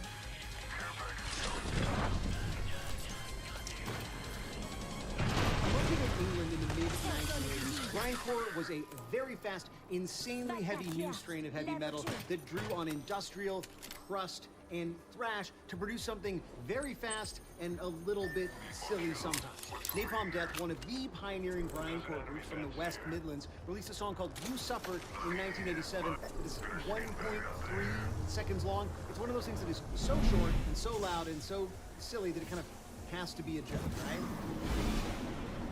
Jim Carrey once did a Napalm Death You Suffer impression on the Arsenio Hall show. And there is a You Suffer joke on the HBO show about Silicon Valley, Silicon Valley. The fuck was that? That's the song You Suffer by Napalm Death. For a while, grindcore sat on the bleeding or grinding edge of the heavy metal sound. Ask how much more aggressive, how much more fast, how much more dissonant a band could be than Napalm Death, or Anal Cunt, or Brutal Truth, and to paraphrase Spinal Tap, the answer would probably come back none more. The idea of music that could be any more aggressive, any tighter, any gnarlier was inconceivable. Grindcore was designed to be heavy metal's last frontier, the final boss. No. When it originated, grindcore was in many ways the logical or illogical collision of the most extreme form of metal at that time in the mid to late 80s, which was death metal, combined with, I would characterize it as a certain appreciation of noise and the abandonment of kind of rules and structure that even applied to death metal, if that makes any sense. Grindcore sort of even just further tossed away a lot of the sonic limitations of extreme metal. And so that's when you had bands like early Carcass, early Napalm Death, early Bolt Thrower, early Terrorizer, and the Extreme Noise Terror. The list goes on. And probably a lot of really important bands that I'm also forgetting. But it was, in a word, it was really bringing in a certain level of again, an appreciation of noise and a certain messiness to the music that was appealing. Because as much as death metal may sound totally messy to a lot of ears, it was actually quite structured and as well produced as that kind of music could have possibly been at that time. But then you have bands like Napalm, which was just like, fuck all that shit. So there's a certain fuck it all punk sensibility that comes into there. So in a 2-minute ramble, that's the best I think I can summarize grindcore. But as anyone who watches this program or just uses the internet knows, there is always a further perimeter online. When you know that is exactly what happened with grindcore. The heaviest metal music ever made mutated and changed online to become something even crazier, even heavier, even stranger. Take it from a medic. You wanna use it. Fuck! I'm trapped now. Around the turn of the millennium, some grindcore acts began experimenting with digital effects. Samples, pitch shifting, computer programmed drums to produce a new sound that was kind of like a 14.4 dial-up modem ripped on amphetamines. This is cybergrind. Like hyperpop, cybergrind has a surreal, almost self-reflective quality. It's music about the digital world.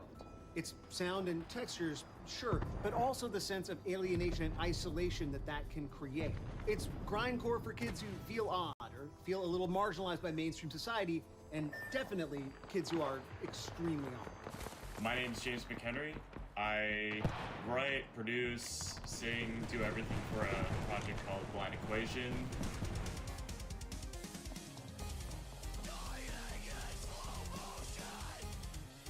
It's been my solo project since 2012. Currently, we play as a full band, and we've toured the United States multiple times and put out a couple albums. And yeah, pretty much it just started with kind of grindcore bands dabbling with electronic elements, whether that is just having programmed drums or having weird synths in the mix. And it kind of gradually shifted to like the MySpace era, where it would just be kids in their bedroom kind of making this music. Kind of artists like We Came with Broken Teeth, Cutting Pink with Knives, Bubblegum Octopus, and etc.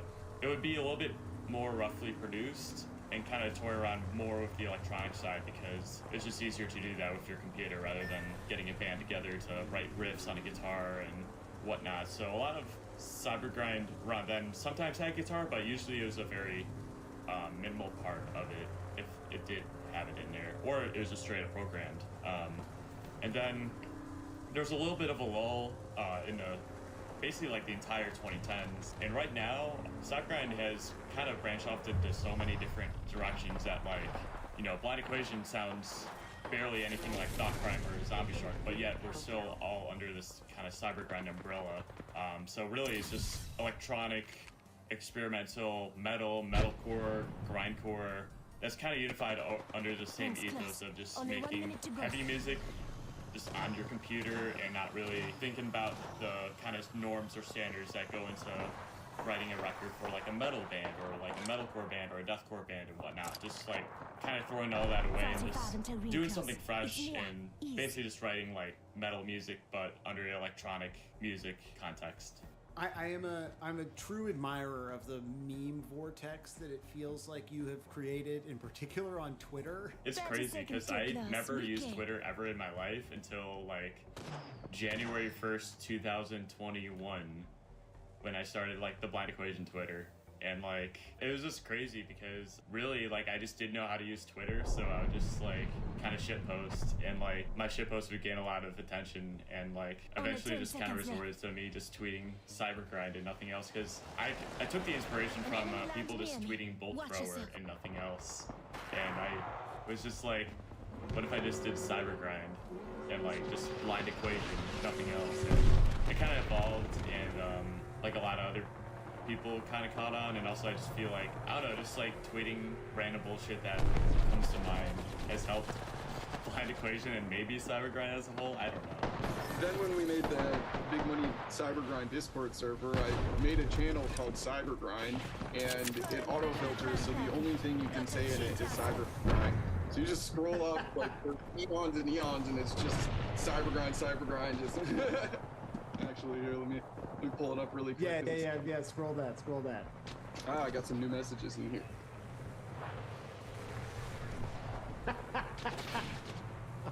Oh shit, okay.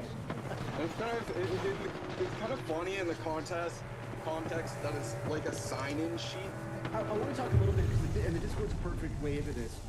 You know, grindcore historically has been this like very misanthropic, I mean, satirical sometimes, but occasionally mean-related genre. Oh yeah. It feels like the audience for Cybergrind is deliberately like, I mean, it's a lot younger, it's a lot more diverse. Do you think that's true? What do you think it is about the genre Good that job, pulls in a different audience than I got maybe third. some other traditional metal? Good job, Brad. Today it is. It used to not be like that though, especially in the MySpace age. There were some prolific artists who just suffered major brain rot from the, you know, corners of the internet, as most people did back in the day, and that kind of leads into the genre. So it's become this, you know, chain of positivity, I suppose, where we just kind of help each other out in that aspect. It's always been inclusive. Cybergrind has a very large trans community, and it's always been important to the Cybergrind community. So all of these things coming together, it just kind of, I do give that part credit to Cybergrind being as successful as it is right now. This is where Cybergrind seems to echo or overlap with the new metal revival. The Cybergrind project is all about reclaiming music that is very loud and aggressive, but also historically very white, very straight, and very male. Despite the much-hyped renaissance of nu metal musical styles, fashions, and hairdos, the genre has suffered a more serious assault in the mainstream press recently. In the last few years, 2 whole-ass documentaries have been made about Woodstock 99, the ill-fated iteration of the Summer of Love music festival that prominently featured then-popular nu metal and alt-metal acts like Godsmack, Kid Rock, Rage Against the Machine, Sevendust, Korn, and of course, Limp Bizkit. The festival was infamous for mismanagement and calamity. Sweaty, sunstroke festival goers were gouged for bottles of water. Several women were sexually assaulted. Full-on riot broke out. People started fires.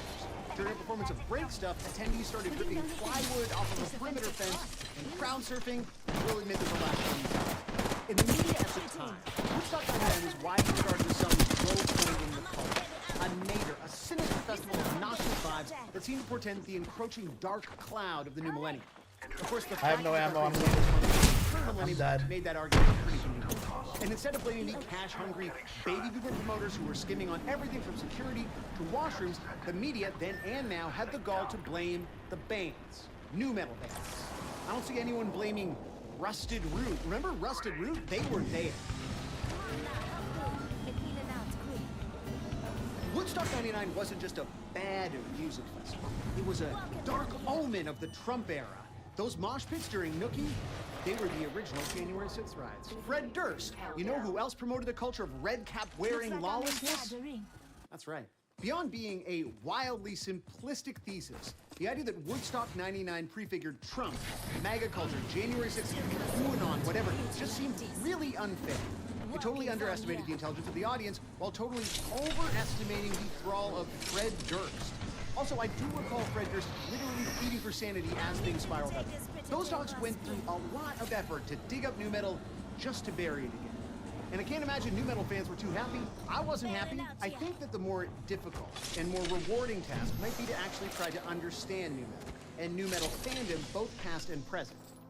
However popular these groups became, the sounds emerged in economically depressed towns across America. These were places largely excluded from the beating heart of apple pie American life. Ever been to Bakersfield? Or Jacksonville? Have you ever wondered why not? Is it any surprise that these bands were rediscovered by people living in their own backwaters online? In TikTok hovels and weird subreddits? And given the ways in which nu metal groups express feelings of loneliness and alienation, is it any wonder the music would resonate with a new generation of lonely and alienated online freaks? My name is Malenko, and Sam Sutherland and I went to high school together. And, you know, I really do feel like that actually plays in a lot because I've been thinking about you and your relationship to nu metal a lot because I feel like you were kind of nu metal curious, but also pretty peripheral. Wow, this is so rude. I thought I was deeply nu metal, but you were the one like living there beside me. I was not into Mudvayne. That's what you're thinking about. You and Nick Sweetman were into Mudvayne, and I wasn't into Mudvayne. Something that I know I specifically wanted to talk to you about, and I think you were excited to talk about, because were you at karaoke? You were at karaoke recently, and you did a Korn song, and you were like, all I want to do is talk about the queer audience for nu metal. Yeah. Why do you think that nu metal, maybe even more so than other metal subgenres, has, at least over the intervening decade from its maybe commercial peak, seemingly kind of developed maybe a more dedicated queer audience? There are more queer bands. What is it about nu metal and queer audience? I think, you know, you can look at the obvious and say the camp. You can say the ridiculousness. You can say the over-the-topness. But if you look deeper, there's a kind of introspection, and there's a kind of like sort of self-awareness in some of it that's very steeped in like emotions, and there's also silliness, of course, but there's just like such a, it's so varied, like queerness itself. It has all of these things that it can be mined for, but I think like at the top of the list is the camp, you know, and the kind of goofiness, because there's a, you know, that's sort of what initially drew me to it. Fairly recently, Scrappy you DP did says, a on-stage welcome.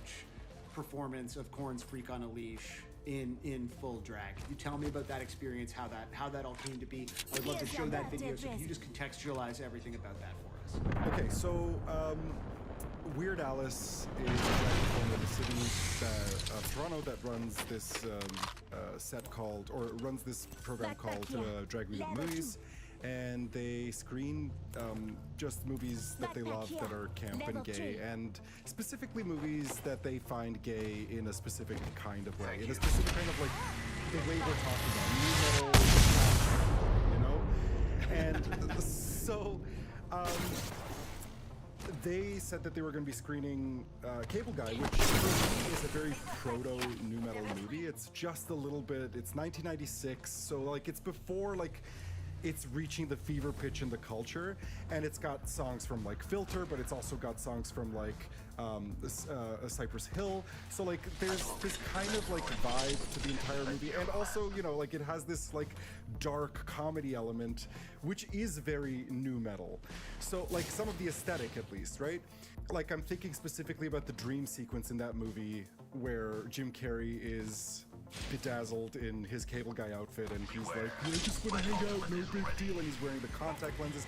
There's something that's very drag about that. So immediately I was going to wear a boiler suit, whatever I did. I got the idea to do Freak on a Leash, and so I was like, I'm gonna dress up in full drag, a full beat, a nice human hair wig with like a boiler suit, a bulky, masky boiler suit, because I love the contrast, and I love like, I feel like it fits with nu metal to make that contrast, and thereby also like letting people know that this is a part of my past, and I'm no longer ashamed of this part of my past because I feel like I'm reclaiming it in a way. I love it. And did it blow people's minds? Like you're up on stage with a full human hair wig, and you are like, you scat in a way that is like if Jonathan Davis were to have an accident befall and they needed to replace him, you know, in some kind of like Paul is dead type scenario. I feel like you could get called into service at any moment. Like so much stuff that happens online, the nu metal renaissance and emergence of cybergrind can feel totally impenetrable to outsiders. Seeing this stuff in passing, you'd be forgiven for thinking it's just a bunch of jokey memes. But in both cases, it's not just an attempt to meme or ironize existing genres and sounds. It's an attempt to queer these genres and sounds that can seem a little straight and conservative. And in doing so, reduce the feelings of alienation and isolation that are also essential to experiencing. These are also feelings that are universal and may be the price of admission for living and socializing increasingly online. This really is the promise of memes and the internet itself. The idea that something broadly resigned to history as being bad and shitty can be recuperated and liberated and placed in these new, strange contexts. Contexts that allow us to rethink it, even if the haters may never enjoy it.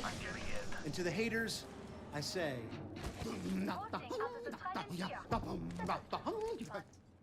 Okay.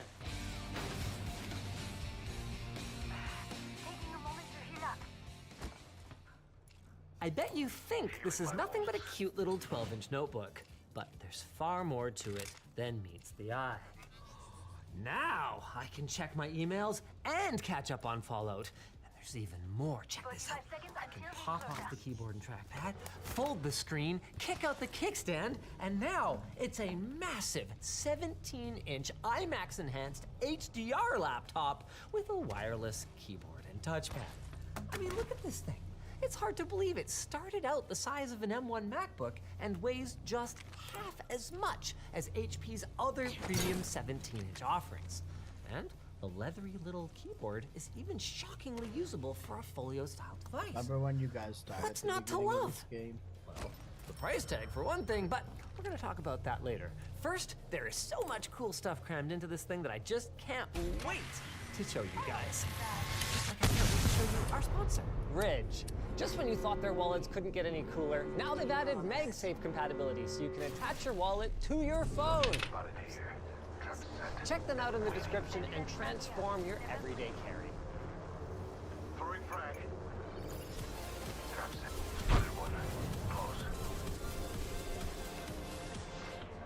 Looking at it, it's hard to believe that the HP Spectre Fold packs a 12-thread Core i7, 16 gigs of LPDDR5 memory, a terabyte of PCI Express Gen 4 storage from Kioxia, almost 100 watt-hours of batteries, and an HDR OLED touchscreen that starts out at a better than Full HD 1920 by 1255 in clamshell mode, and expands to 2560 by 1920 tablet and desktop mode at an old school 4:3 aspect ratio that turns out is actually pretty great for productivity. Not only that, but it even outperformed HP's claims, reaching a whopping 550 nits in HDR in Flash. 6E, Bluetooth 5.3, not one but two Thunderbolt 4 ports, audio by Bang & Olufsen, a 5-megapixel webcam, and a battery that takes only 45 minutes to get to a half charge. This thing should be a productivity monster, especially if you consider that when it's fully charged, HP claims the beefy batteries should last you 15 and a half hours, 14 and a quarter hours, 13 and a half hours, 12 and a half hours? Well, at least 11 and 3/4 hours?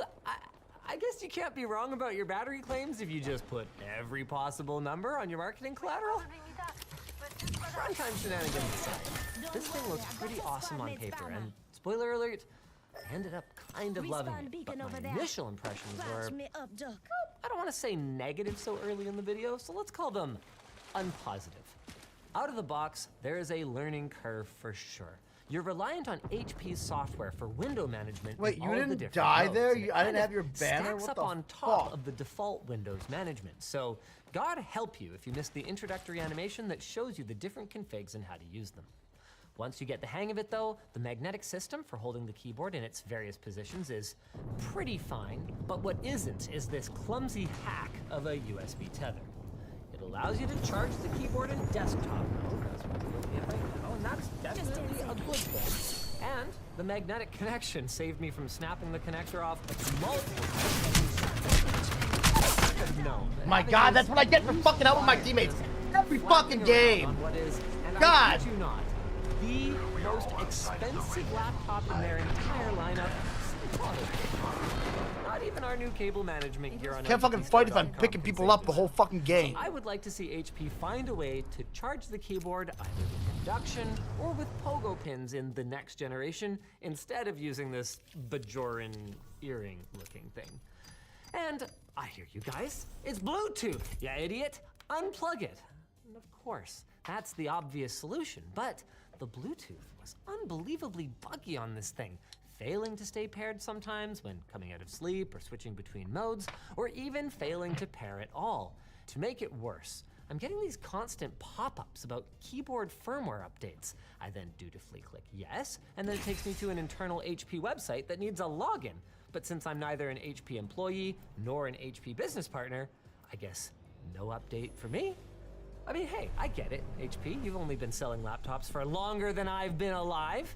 These little details take time to get right.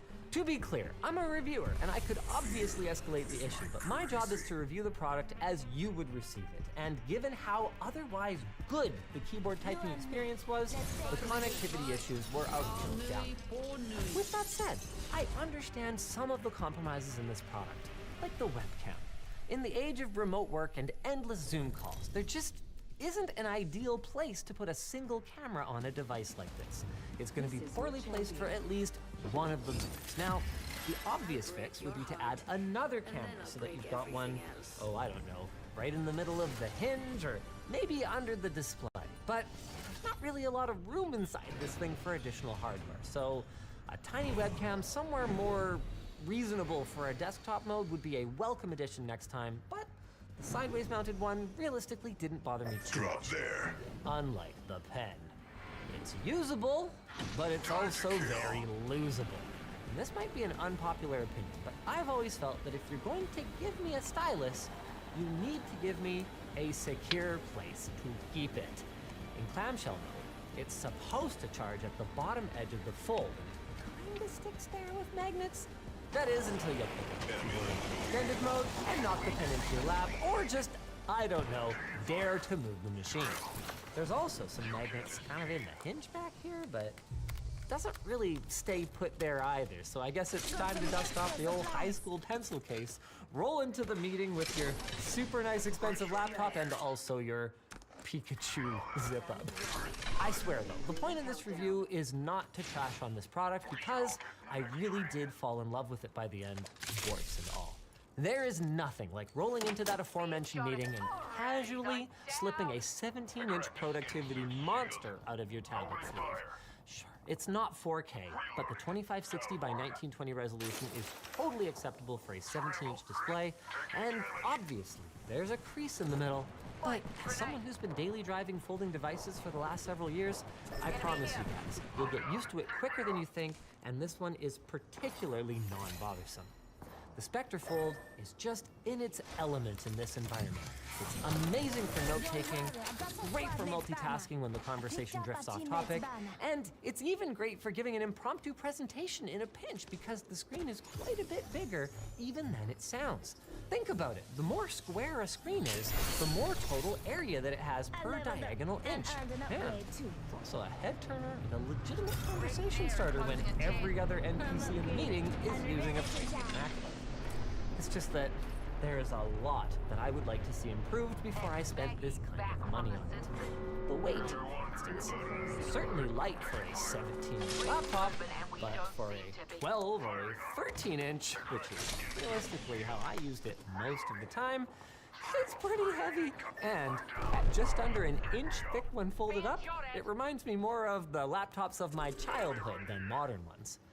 And I mean that in more ways than one. Remember those old glossy screens that had the kind of ripple effect under direct light? Yeah, HP brought that back.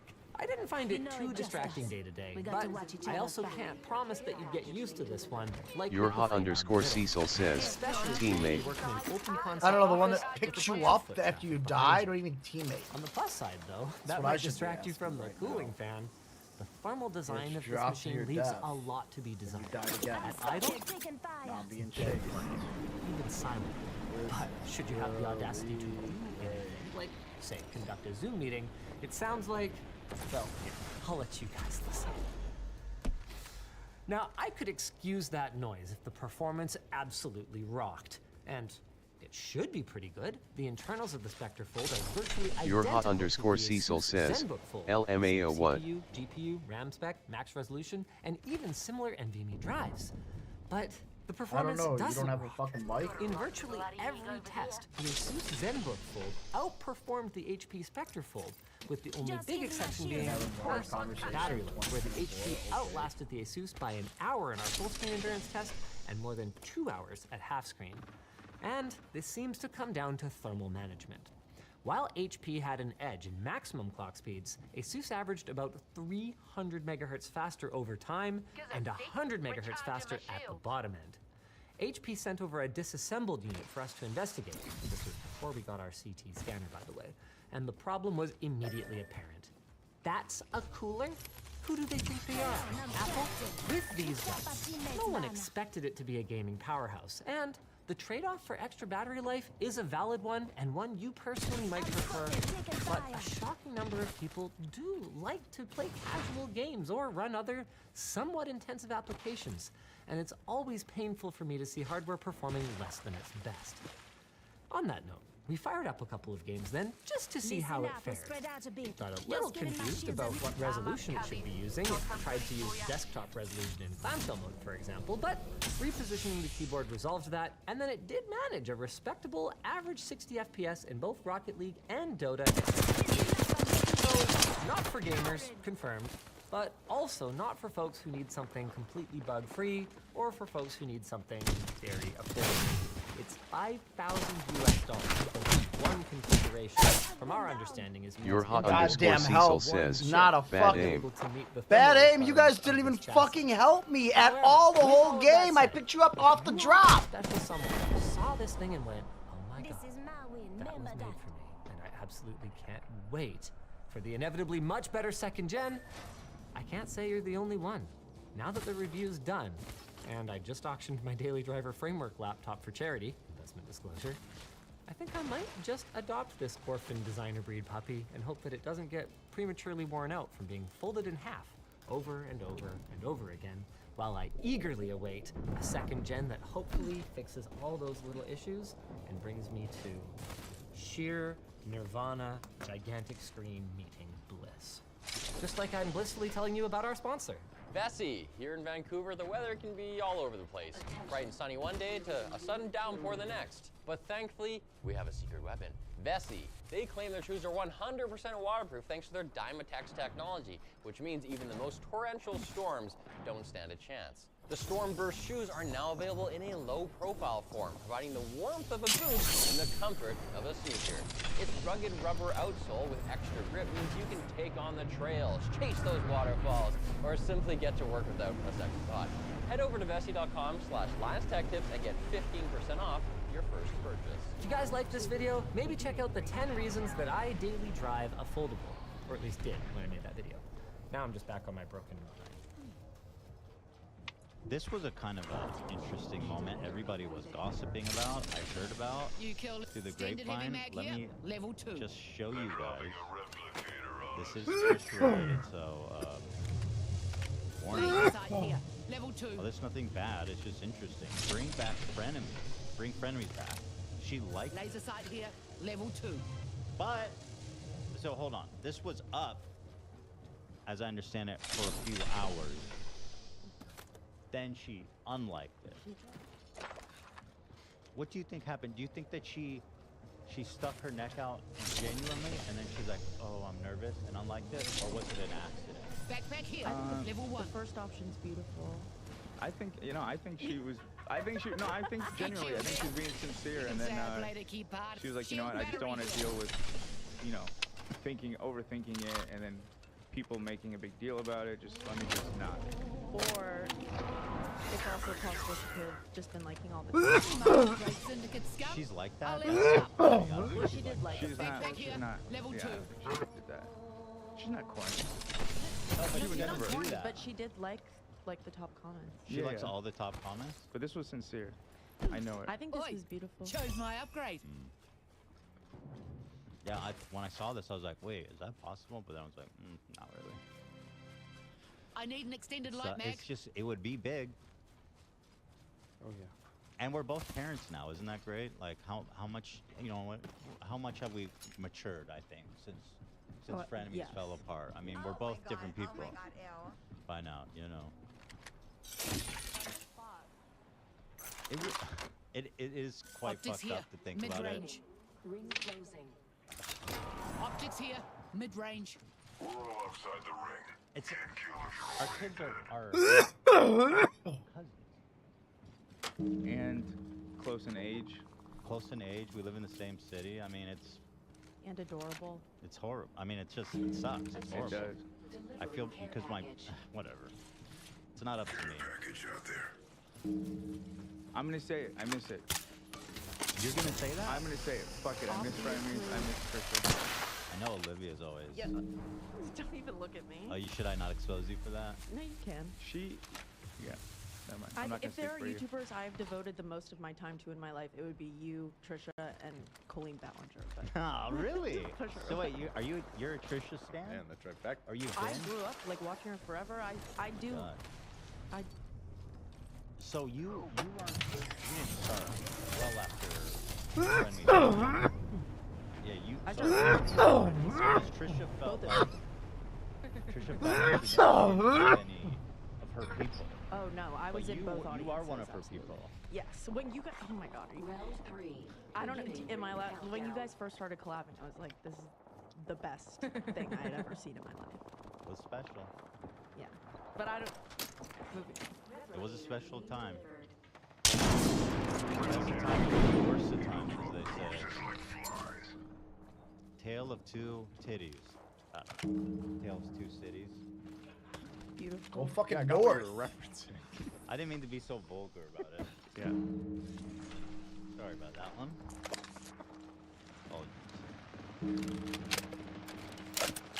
I mean, we're tits, like. He's thinking like little Tips are fun. Because you're chirping. You're always Talk chirping, about chirping, bad chirping. shooting. Young babies who are. Yeah, okay. Blood disgust. So I don't know what to say, but she unliked it, so I actually don't. Don't do that. You know what's funny? Just coincidentally, I saw like No wonder a you guys die frenemies as much as in the wild post. It was there on like there was a post about that streamer Alinity doing something, and I don't even remember what the clip was about, but she does the thing at the end of her sentences the same way Alinity does? I guess, yeah. And then in the replies, the top comment is a link to the super cut. And keep calling her out on that. It's the funniest shit ever. He's cracking me up. Yeah. That's true. We have to get. Someone said she ruined her life. My life is not ruined. I mean, clearly it's not ruined. Yeah, that's true. It was this one right here. I would never. Cash grab. So, who the fuck's gonna pay me to be on OnlyFans? A lot of people. You want?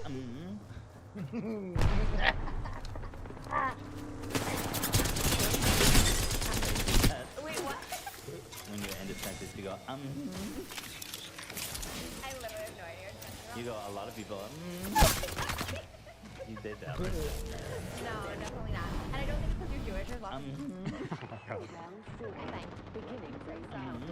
You're not invited to my wedding. She just did Remember it. not to come next week, then. This is edited. That's not exactly. Yeah. Come like visit my daughter. Okay, wait. We had I good thought of that one. people are saying. She went on Keem's podcast. Listen, I don't care about any of that shit. You know what I mean? Bygones are bygones, and polygons are polygons. Different types of shapes, yeah. For real. I guess I just Geometry, missed. baby. Oh, frick. Didn't Trisha say Ethan sexually harassed her? I think she. I don't remember. She may have implied. There was a lot said. Yeah. There was a lot said by all of us.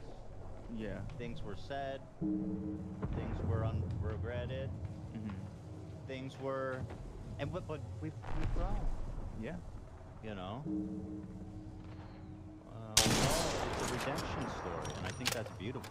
I think redemption is what we all believe in redemption. We all believe in second chances. Yeah, there's 0% of this happening, by the way, pretty much.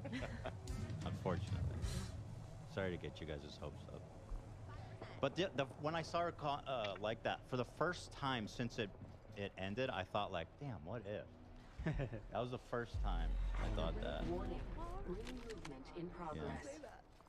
Would it be the same? I think it would. Stronger, more powerful. You think we'd pick up where we left off? It's impossible to say. Yeah. I mean, not to put a damper on it, but it has been several years, and like you said, things have changed a lot. Yeah. The dynamic would be not at all the same, at least on the surface level, like where you're at. But I feel like we could. I feel like me and Trish are friends. You know when you like haven't seen your. People are gonna take this like. But you know when you like meet your best friend that you haven't seen in like a decade, and you pick it back up like nothing happened. How could you possibly know that? We were friends for a long time. I know. Year and a half. Someone 45 RP, let's go. Do I think that you guys have Your hot _ Cecil says, good aim. Yeah, I didn't say that it wouldn't not be what good. you said I said it about would me. be different. That's the point that I was trying to make. Difference is good. We change, we grow, we ebb, we flow. Sure. We Don't shoot, twerk. we're gonna give you a position away. Look at Just this for the game. They showed up in my memories the other day on my phone. This is like the cover of Freaks and Geeks or some shit, like just some nostalgic ass sitcom from 20 years ago. She's holding Shredder. God, I miss him. What happened to Shredder? I guess What? I just miss my old friend. Some feathers are just too bright to be caged. I can't tell if Lena's crying or laughing. What? I miss like a toe. I don't think. Shredder passed away? Make Yes, a beeline here, Kazis. I miss. But here, if we did it, there'd have to be rules. Rule number one: we cannot talk about anything.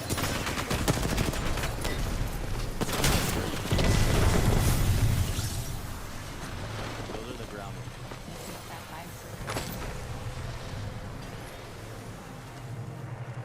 Phil Burrow, but yeah, you guys forgot. It wasn't just Phil Burrow. Shredder. I guess I just did my old But in truth, we're both doing well on our own. Yeah. And I'm happy for her her new podcast is doing really, really well. And I'm happy for her because she's always been a brilliant, a one-of-a-kind, brilliant entertainer. And I'll say this. For some reason, she had podcasts and she had shows before our show, and for some reason, they just never clicked. But I'm really happy that she's found a format that works for her, and people are watching and people are liking it. So good for her, you know what I mean? We're both doing well.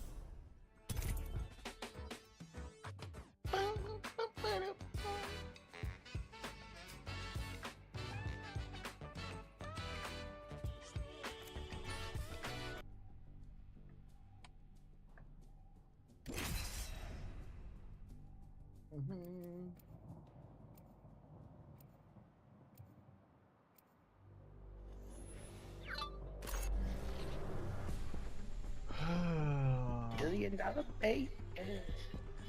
Bro, I got the fucking divorce dad rock playlist going. Nothing but bangers.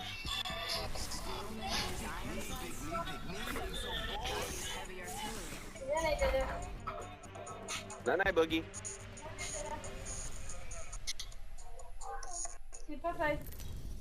Bye. This is your champion. My adversaries are in for a shock. Hi, you.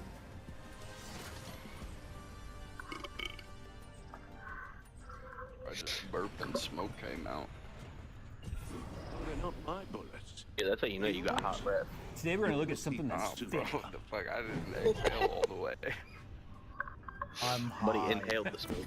NZXT's BLD is a quick and easy way to get a new gaming computer. Build a gaming PC on your budget using the built-in configurator, which now includes Intel's 14th gen CPUs featuring faster cores with increased core cache and speeds up to 6 GHz for an overall better gaming experience. Don't want to build it yourself? Then choose from BLD's pre-configured player PC systems built with performance and various budgets in mind. To see the full lineup and specs of the NZXT Build Player Series pre-built PCs, follow the sponsored link in the description. Earlier before it started raining. I've been waiting for this now for a while. I think we first saw this last year. Yeah, we first saw this last year at LTX. This is Height's thick. Hey, bitch! 260. Stop! Yeah, Get the fuck back here! 260. You know one of the things She I love just about stole my Height? fucking They're a bag. brand that's just having fun, and the I'm box not is evidence of that. We'll talk about that in a second after I get all this cellophane off. We're gonna unbox it today, look at it, hook it up to the software so you guys can see. This is not your typical AIO. Trust me, this is not just a thick AIO. First of all, let's take a look at a tour of the back of the box, okay?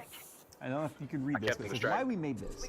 One more. Cooling unlocks potential. He's That's getting- true. he's When it comes finishing. to like overclocking and stuff, the cooler you can get, the better. That's true for any CPU. Performance over patent. I feel like that's a little slide at Asetek kind of being the rebrand of everything. This is not an Asetek product. This is a Height/iBuyPower designed and built product from the ground up. Cables are just super gross, so we got rid of like all of the cables. You So, piece of shit. Okay. FIX stands for Technology Harnessing Innovative where the Chonk fuck for did you Cooling. go? That's amazing. It's just chonk. What a great It's teammate. funny, 'cause that's what Yeah. we refer to, like me, the laptops we get, the chonkers. Okay. Dropping temps like I will, country rhythm you at a ask. Fortet show. Okay.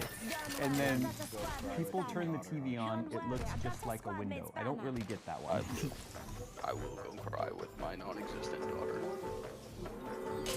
If you look right here at the picture, one of the things that really got my attention about this is the fact that there is a giant display on the top of the block. So it's ARGB, obviously. This clearly is a display, but it says it has dual harmonic pumps. Now the pumps look like they're built into the radiator setup, and it's super thick. That's why they call it thick. Where is the dimensions here? It's 52 millimeters thick. So let's open it up and see what all comes with it. It's Christmas! Okay. Oh my God, the cables are. Attention. So that's the thickness of the AIO portion of it right there. Looks like a care package Oh is my coming God, in. this is like. Big things in that. Okay. I don't know how to explain this. Yeah, so here's our brackets and stuff. That's everything that's in the box right there. Okay, so it looks like it's pre-bracketed for Intel CPUs, but obviously it works for pretty much every Intel socket, and including AM4 and AM5. The display is in here. As you can see, the display swivels. Yeah, display tilts and swivels, so you can get just the right angle. It's about the size of a cell phone. I don't know what the actual dimensions are of it. We'll see if it's in the manual. But check this out. This right here, that's a big boy, okay? And I'm pretty sure the pumps are in here. Nope, there's a pump right there too. So maybe there's one in the end and one inline. So this is a big boy, as you can see, but it's also got sleeved tubes. Oh, this is Velcro. This is nice. I guess you could leave this on if you wanted, but I would take it off because it looks much nicer. And then obviously all the wires and everything needed to get to the display and the block. I don't think there's a pump in the block. Maybe there is a pump in the block. I don't know. I think that's what one of the Asetek patents are. So if they got around the Asetek patent, which like they said, you know, performance over patents, I would assume the pumps are only inside the radiator, which means you could mount it like this if you wanted, because the pump's down here. You're not going to have air accumulating in the pump if it's in the CPU block. So by not having it in the CPU block is a very nice feature, because now you can orient it any way you freaking want. You can see right here that the fans are configured in a pool config, and then we have 3 USB-C plugs right here. So I'm not sure exactly what 3 of these are for yet. Obviously, I think one's going to be for the display. The other ones are probably going to be for the pump. One might be a hub. That'd be really interesting. But we can take a look at that here in a sec. And then in terms of the setup, here's our other brackets, and I'm assuming our cables. This might be one of the easiest, fastest installs you could possibly have for like an AIO, considering you notice there's no wiring or anything for the fans you've got to deal with. It's all built in. This was a product that was supposed to come out like last year, and they delayed it because they wanted to get things perfect, and I'm glad they did, because that's it. Okay, so we have our AMD kit, our Intel kit, our hold down spring / screw top and brackets. These are going to have, you know, the motherboard backplate and stuff. So for the Intel, I have no idea what the fuck they're doing. This is going to have our mounting brackets for the back side of the motherboard. Especially considering they were running towards the edge of the time. And that's it. It even has double-sided tape right here to make it stick to the back side of the CPU socket. That way it's not falling down. So if you're trying to do it, you know, by yourself without anyone on the back side, or if you're trying to do it with it already in the system, let's say you're retrofitting the system. So this is LGA 115X 1200, and then this is I muted our teammate. He's radiator fucking screws, and retarded, AMD bro. Intel screw nuts. These are going to have to be the Muted side ones. me? Are you dumb? I'm not seeing this first. This is what you get, number first. You should be a little more Shouldn't even say a I'm not goddamn reminded. thing. That would be a very bad move. This did not support. There it is. LGA 11 or 1700. That's what he gets for fucking put. Yeah, it actually supports every socket. So this is the only cable. And it's powered off of a 6-pin PCI Express cable. Not a SATA, not a Molex. Most people would probably have an extra one of these cables laying around, because most power supplies these days have at least 3. But this is it. So this one plug just plugs into here, and it's now wired. You've got, what is this guy right here? A fan header. That's just going to be more than likely for, well, look, actually I got 3 of the 4 pins. So PWM, probably RPM, and ground, it looks like. That's interesting. We've got our USB 2.0 header, which just goes to any standard USB 2.0 device on the motherboard, and then a single power for 6-pin power PCI Express. That is like literally it. Well, clearly there's no other reason to get one of these than to have Admiral J hanging out on here. Okay, so let's talk about the Nexus software here. The last time we took a look at the Nexus software from Height was with the Height Y70 Touch. Bending the knee. I just love the slogans and stuff. Nexus software is very similar to any of the other, like the stuff we looked at for the Y70, so we can go in here and change our background colors and stuff to you know, something else if we want. You can see right now that page that's up there by default, it's just a clock. One of my biggest gripes currently though, is that if we go into the clock setting here, or the faces, and then we say clock, this is the only option we get, is this kind of a stacked number. You can, oh, we can look at screen time. We don't want to know how long we've been in Chrome. The weather, like, it's set to Cologne for some reason. Performance, and then clock. Now there are some themes you could go in here and change. Even on app focus, where you can have it show stuff from an app. It's coming soon, but it can show stuff from Chrome, stuff from Discord. That'd be neat to have like Discord chat hanging up there like all the time. I guess if you're really, my kid communicates with like her friends via Discord, like that's it, right? So that would be important for her. Like me, I'm barely in Discord, so that wouldn't matter to me. You can change the backgrounds. So you can see right now, I've got sort of this, what looks kind of like an oil slick going for the clock here, but I made a couple of different faces over here. So if I switch to this one, you can see that's showing the GPU core and stuff. So if I wanted to modify this GPU one I made, so it shows, right, we got an RTX 3060 Ti, the GPU core, and that white's kind of hard to read against all of that active background right there. So let's say we want to go in there and adjust that. When we're on that page, we can go to theme. We can kind of change the background opacity. So we can make that darker if we wanted. So now you can see the text a lot easier. You can change the color of the text to something else if you wanted. So you can just really kind of go in here and customize all this to whatever theme you wanted. I think we'll leave that as white. Leave the opacity kind of up on that one. And then if we wanted, we can even change that whole background to something else or a completely different sensor. So you can see right here for GPU core, I have it set to temperature where we could see the load, the memory controller percentage, video engine, anything basically you could see in like GPU-Z will show up on here because it's just sensor reading. So that's pretty neat. You can see the total board power. You can even see in watts more than likely on here. What you can't do, what I wish you could do, is stack some of these sensors. So you could. This lady who has bleach blonde hair like bimbo ass, the biggest she's ever seen, and she was decked out head to toe in monster merch. What did she just say? I couldn't hear you. I'm sorry, I was just providing some words of wisdom for your stream whenever you were. Do you hear that? What? She says I don't provide words of wisdom. Well, I mean, right, a lot of words. I say things. Like what? That's the end of the stream. Oh yeah. I'm live on Rumble. Yeah, I'm going on Rumble. Yeah. I used to say today's sponsor. Oh yeah, back to the Now we don't get those.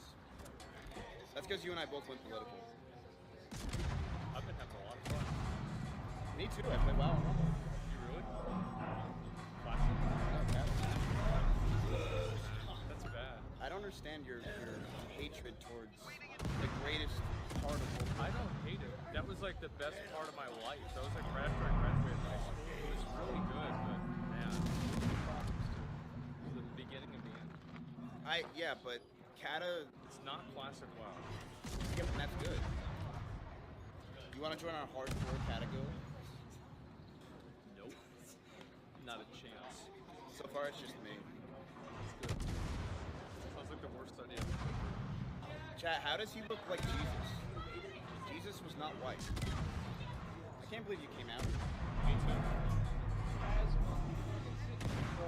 Okay. You kind of oversee anything about Okay. Sounds good.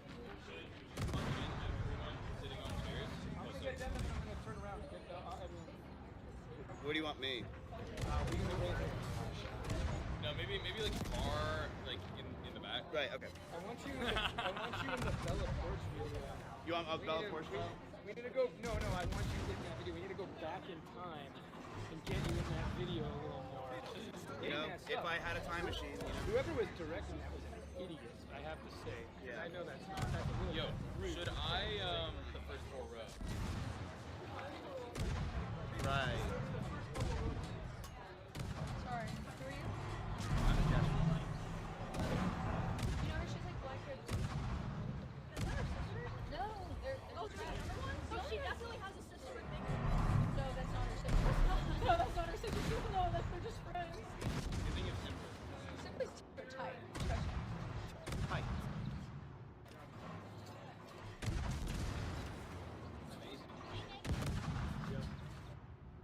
Hello, guys and gals, me Mutahar, and today we're talking about why I don't trust Riot Games and their anti-cheat, which is coming to the news once again and into my radar, and people have brought this whole situation up. Now, before we start off, we're less than 30 seconds in, so I want to start off by saying this is not meant to be a fear-mongering video. Do not be scared watching this video. Put a smile on, get a beer, relax. We're going to be talking about some good old technical stuff. This is more of a principle situation. As you all know, I am not somebody that enjoys having invasive software run on my system, especially for a little vidya game, okay? Now, kernel anti-cheats and me do not go well together, okay? I am against every single kernel anti-cheat. It's not just Riot Games, it's almost any games company out there that chooses to install a piece of rootkit spyware level software on my system just for the sake of protecting cheating from actually happening in an online video game. Now, while cheating still occurs, anti-cheat is not perfect bulletproof solutions. I feel like in a lot of cases, the amount of risk that gets opened on people's systems is just not worth it. The juice, in my opinion, is not worth the squeeze. So to start off with, Riot Games is one company that produces two of the most popular online games out there. Valorant and League of Legends. Two games that I've played, not a whole lot or anything, but I've played them to understand the hype behind it. And while these games are absolutely great in their regards, League of Legends is still one of the most played MOBA games out there, with over 100 million actual users. Crazy stuff. Valorant, from my understanding, is a pretty good Counter-Strike, Overwatch type game, which has its own amazing dedicated community. My issue with this is Vanguard, and years ago you might have noticed that I made a video where I talked about Vanguard's anti-cheat and how it was running at ring 0, kernel level, most invasive levels on your system. Since then, a lot of other anti-cheats have come into the market. If you play Call of Duty, for instance, you also run Ricochet anti-cheat, which is kernel level. For instance, Battlefield, from my knowledge, introduced a new anti-cheat which broke Linux support for me and many other Linux gamers out there when they introduced a new, more invasive anti-cheat. From my understanding, BattlEye, which is the anti-cheat that powers Escape from Tarkov, and Rainbow Six Siege, one of my most played games recently, and in fact, where you're going to see most of the footage for this video, that is a kernel level anti-cheat. Easy anti-cheat, which is one of the most popular anti-cheats out there, is also kernel level.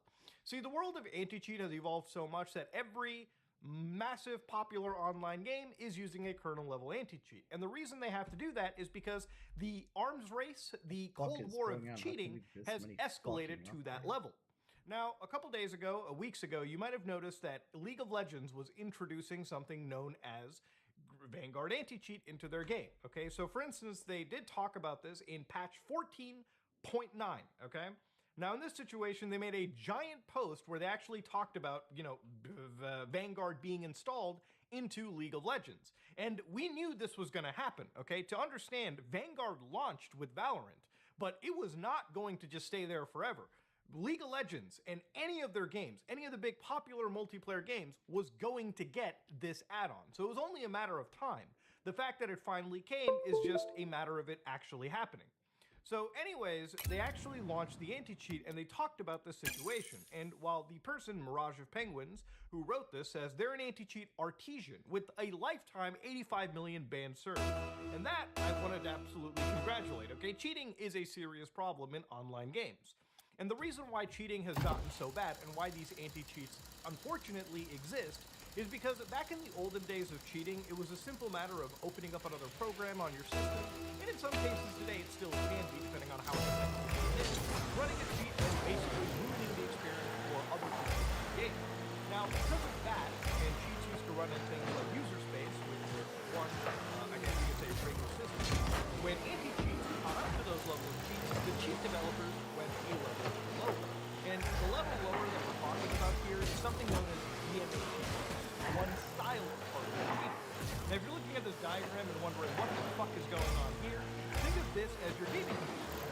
And what you would do is you would connect a DMA card, which is basically plugging into the same place as your graphics card, and it would adjust the memory to a computer. So to give you guys a quick understanding, visual, let's say that I'm playing a multiplayer game, Rainbow Six, right here on my main system. Now that's a secondary system that I have in the background. What I do is I dump the memory from this computer all the way over to that computer, and using other software, other hardware like a KM box, I introduce a box in various scripts that anti-cheat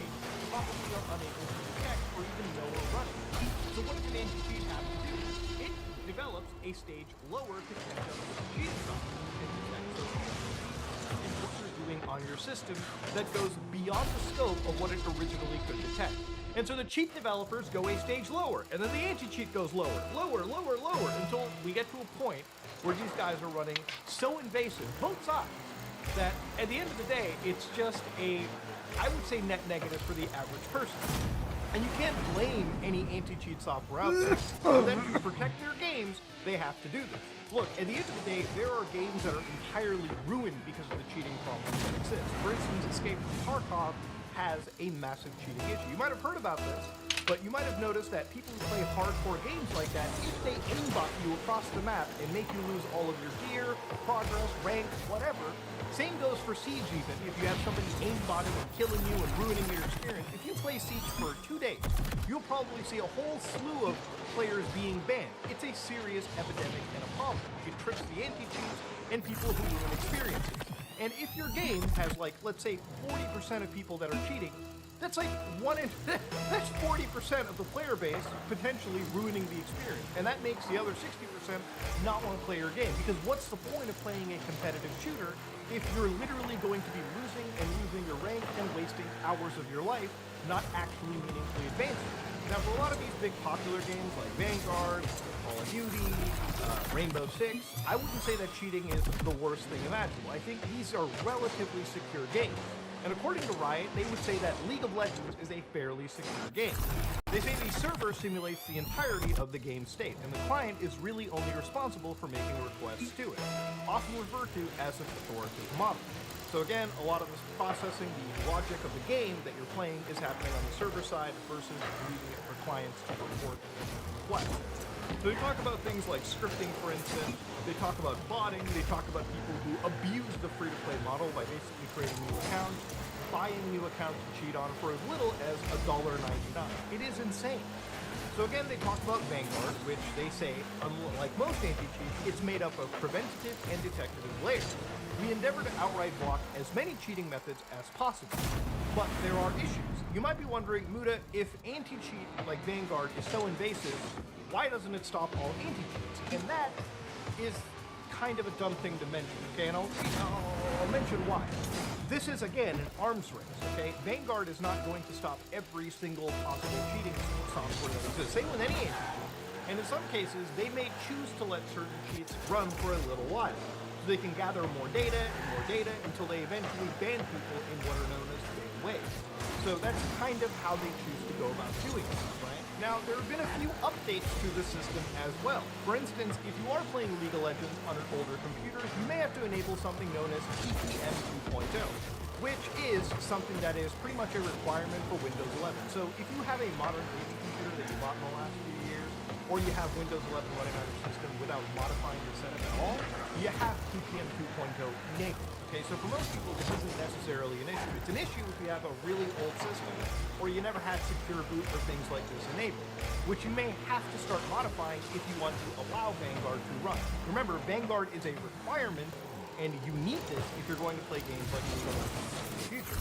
Now, before you go asking, but Muda, do I have this arcane TPM? Seriously, go to your start button on Windows, type in TPM, and if you see security processor, click on that, and it should take you to an image that tells you if you have a trusted platform module.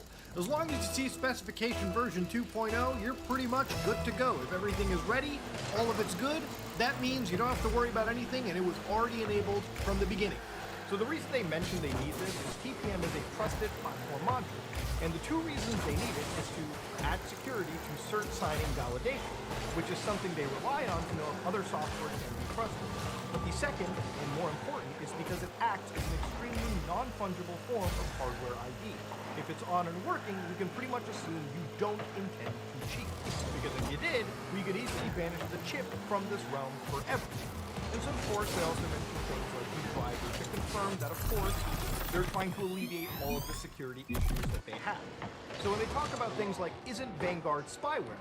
And the writer for this says, no, but I'm sure those words in the exact order are mathematically the fastest way to farm retweets.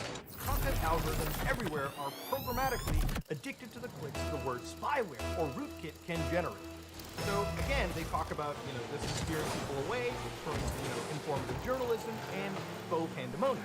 Again, I want to start off by educating people and not fear-mongering you out there. Is Vanguard spyware? Now look, at the end of the day, Vanguard shares similarities, but spyware, malware, I always attribute those to actual negative pieces of software, right? So again, when we're talking about negative pieces of software, we are talking about hacks that actually steal information from you.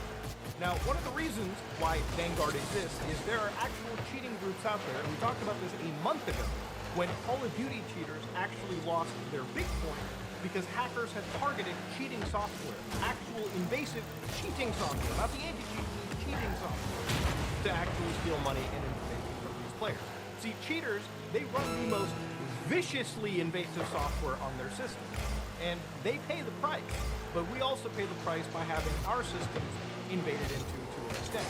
Now, the other allegation of spyware that they receive is because they are tied to a Chinese publisher. So, for instance, they even talk about the situation, too, when it comes to companies like Tencent.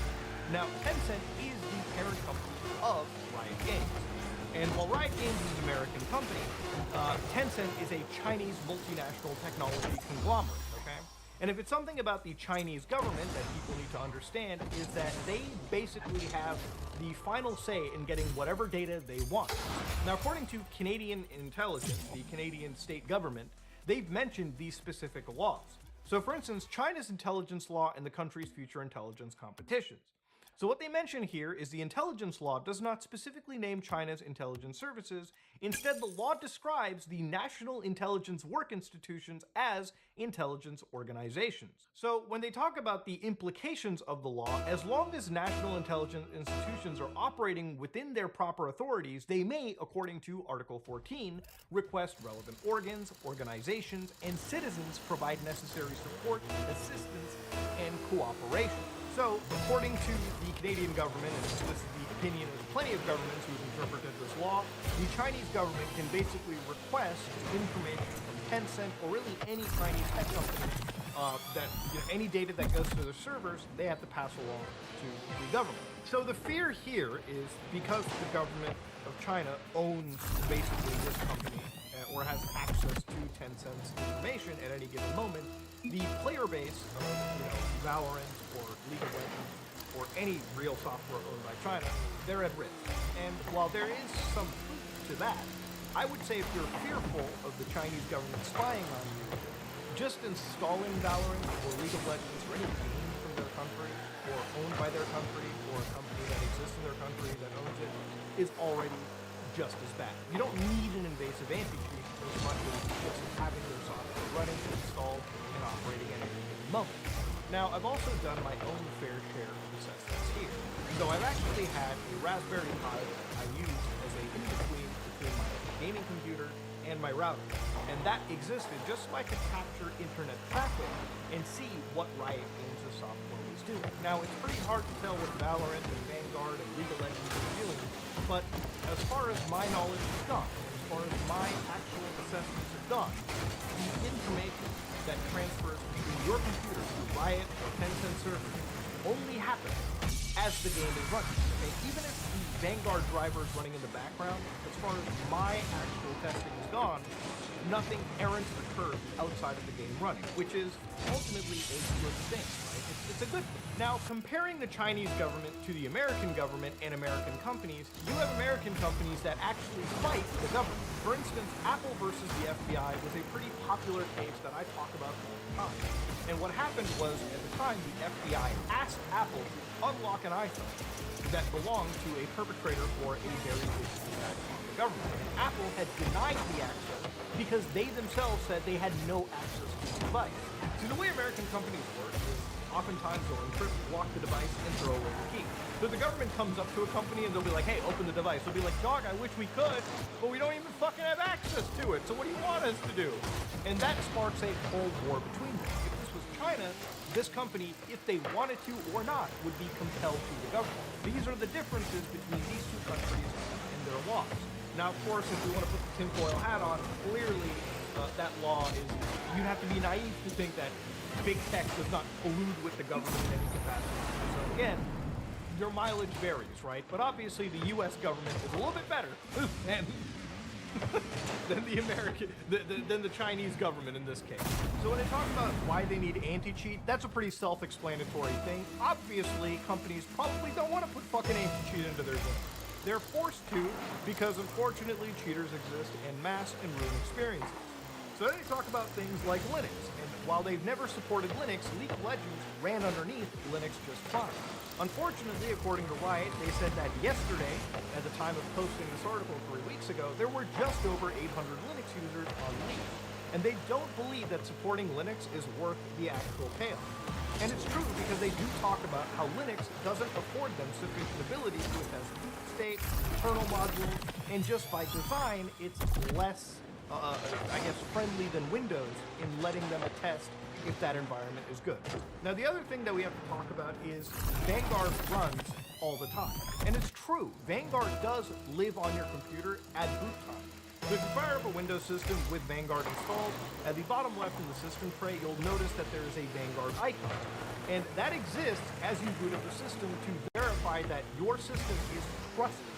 So what happens is, if your game, if you turn off their anti-cheat, you basically have to reboot the computer, go through the whole initiation process again, just to make sure your computer is trusted yet again for this game to run. And that's just Vanguard's requirement. From my knowledge, no other anti-cheat is that hardcore. For instance, BattleEye, which runs, their driver activates as you play the game. For instance, Faceit anti-cheat, which you can toggle on and off as much as you want within one boot state, that's fine. But when it comes to Vanguard, you have to restart constantly in order to get your computer trusted again. Turning off their anti-cheat makes your computer untrustworthy. And their logic here is, listen, at the end of the day, we don't know what you do when you turn off our anti-cheat. You might enable some software that we may not be able to pick up on, and that's just not worth us risking. Restart your system from scratch. So what they also mention is Riot only collects what we need to run and secure our games. More data is just more risk to us, and we don't want anything except the bare minimum required to get the job done. Vanguard has system hooks to run its protections, but we're not shipping back their files or documents. Like most anti-malware and anti-cheat systems, we leverage a technique called signature scanning to determine if a trigger's bytes in memory matches a new data. The results of these are only true or false, and we try to use this pattern for other checks too. Or are you using a DMA device, the device I talked about earlier? Or did an application just try to submit input to the game? So we need snapshots to scrutinize in post, and there are chances these can contain personal identifiable information. For example, we log the file path of every library loaded into League, and this can contain a username if it's in a user folder. We do things like this so that after a cheat is discovered, we stand a chance to detect cheaters who have already used it, okay? And again, this type of data is only in warm storage for 14 days, and we will never use it for anything that is not cheat detected. So again, this all requires that you trust the Riot game. And for me, I generally don't have trust for really any company. It's no disrespect to Riot or anybody, I just don't run software like this on any system. Now, Riot, in a lot of cases, has put a lot of money on the line for people that can hack their anti-cheat drivers. So for instance, if you want to make $100,000, you can show code execution on the kernel level for their cheat driver djk.sys. So if you want to make $100,000 and you feel like you have the chops for it, give it a shot, give it a try, they'll pay you. Now, when it comes to cheat software like this too, one of the fears that I have sometimes is when anti-cheat drivers are used to abuse actual people. So for instance, Genshin Impact. You might be wondering, why the fuck does that game need an anti-cheat kernel driver? It's because it's a gacha game, and they're trying to protect their roles from being exploited, yada yada. So that's where most of their money is made. So when they talk about it, this is from Trend Micro. I talked about this back in 2022 anyway, but a ransomware infection was triggered in a user environment that had endpoint protection properly configured. Analyzing the sequence, they found that the code sign driver, myprot2.sys, which is the anti-cheat driver for Genshin Impact, was being abused to bypass privileges. As a result, commands from kernel mode killed the endpoint protection process. So yeah, in some cases, you don't even need the game installed. People just use a component from an anti-cheat to assist their nefarious purposes. So now I want to address some of the little bit of misinformation that's been existing. For instance, Riot Games has apparently been removing comments through their Reddit board talking about people who've had their PCs bricked because of this anti-cheat. So for instance, one user says, "Please help me, my laptop won't boot up after Vanguard patch. I can see on my laptop charger that it won't even draw power from the outlet anymore."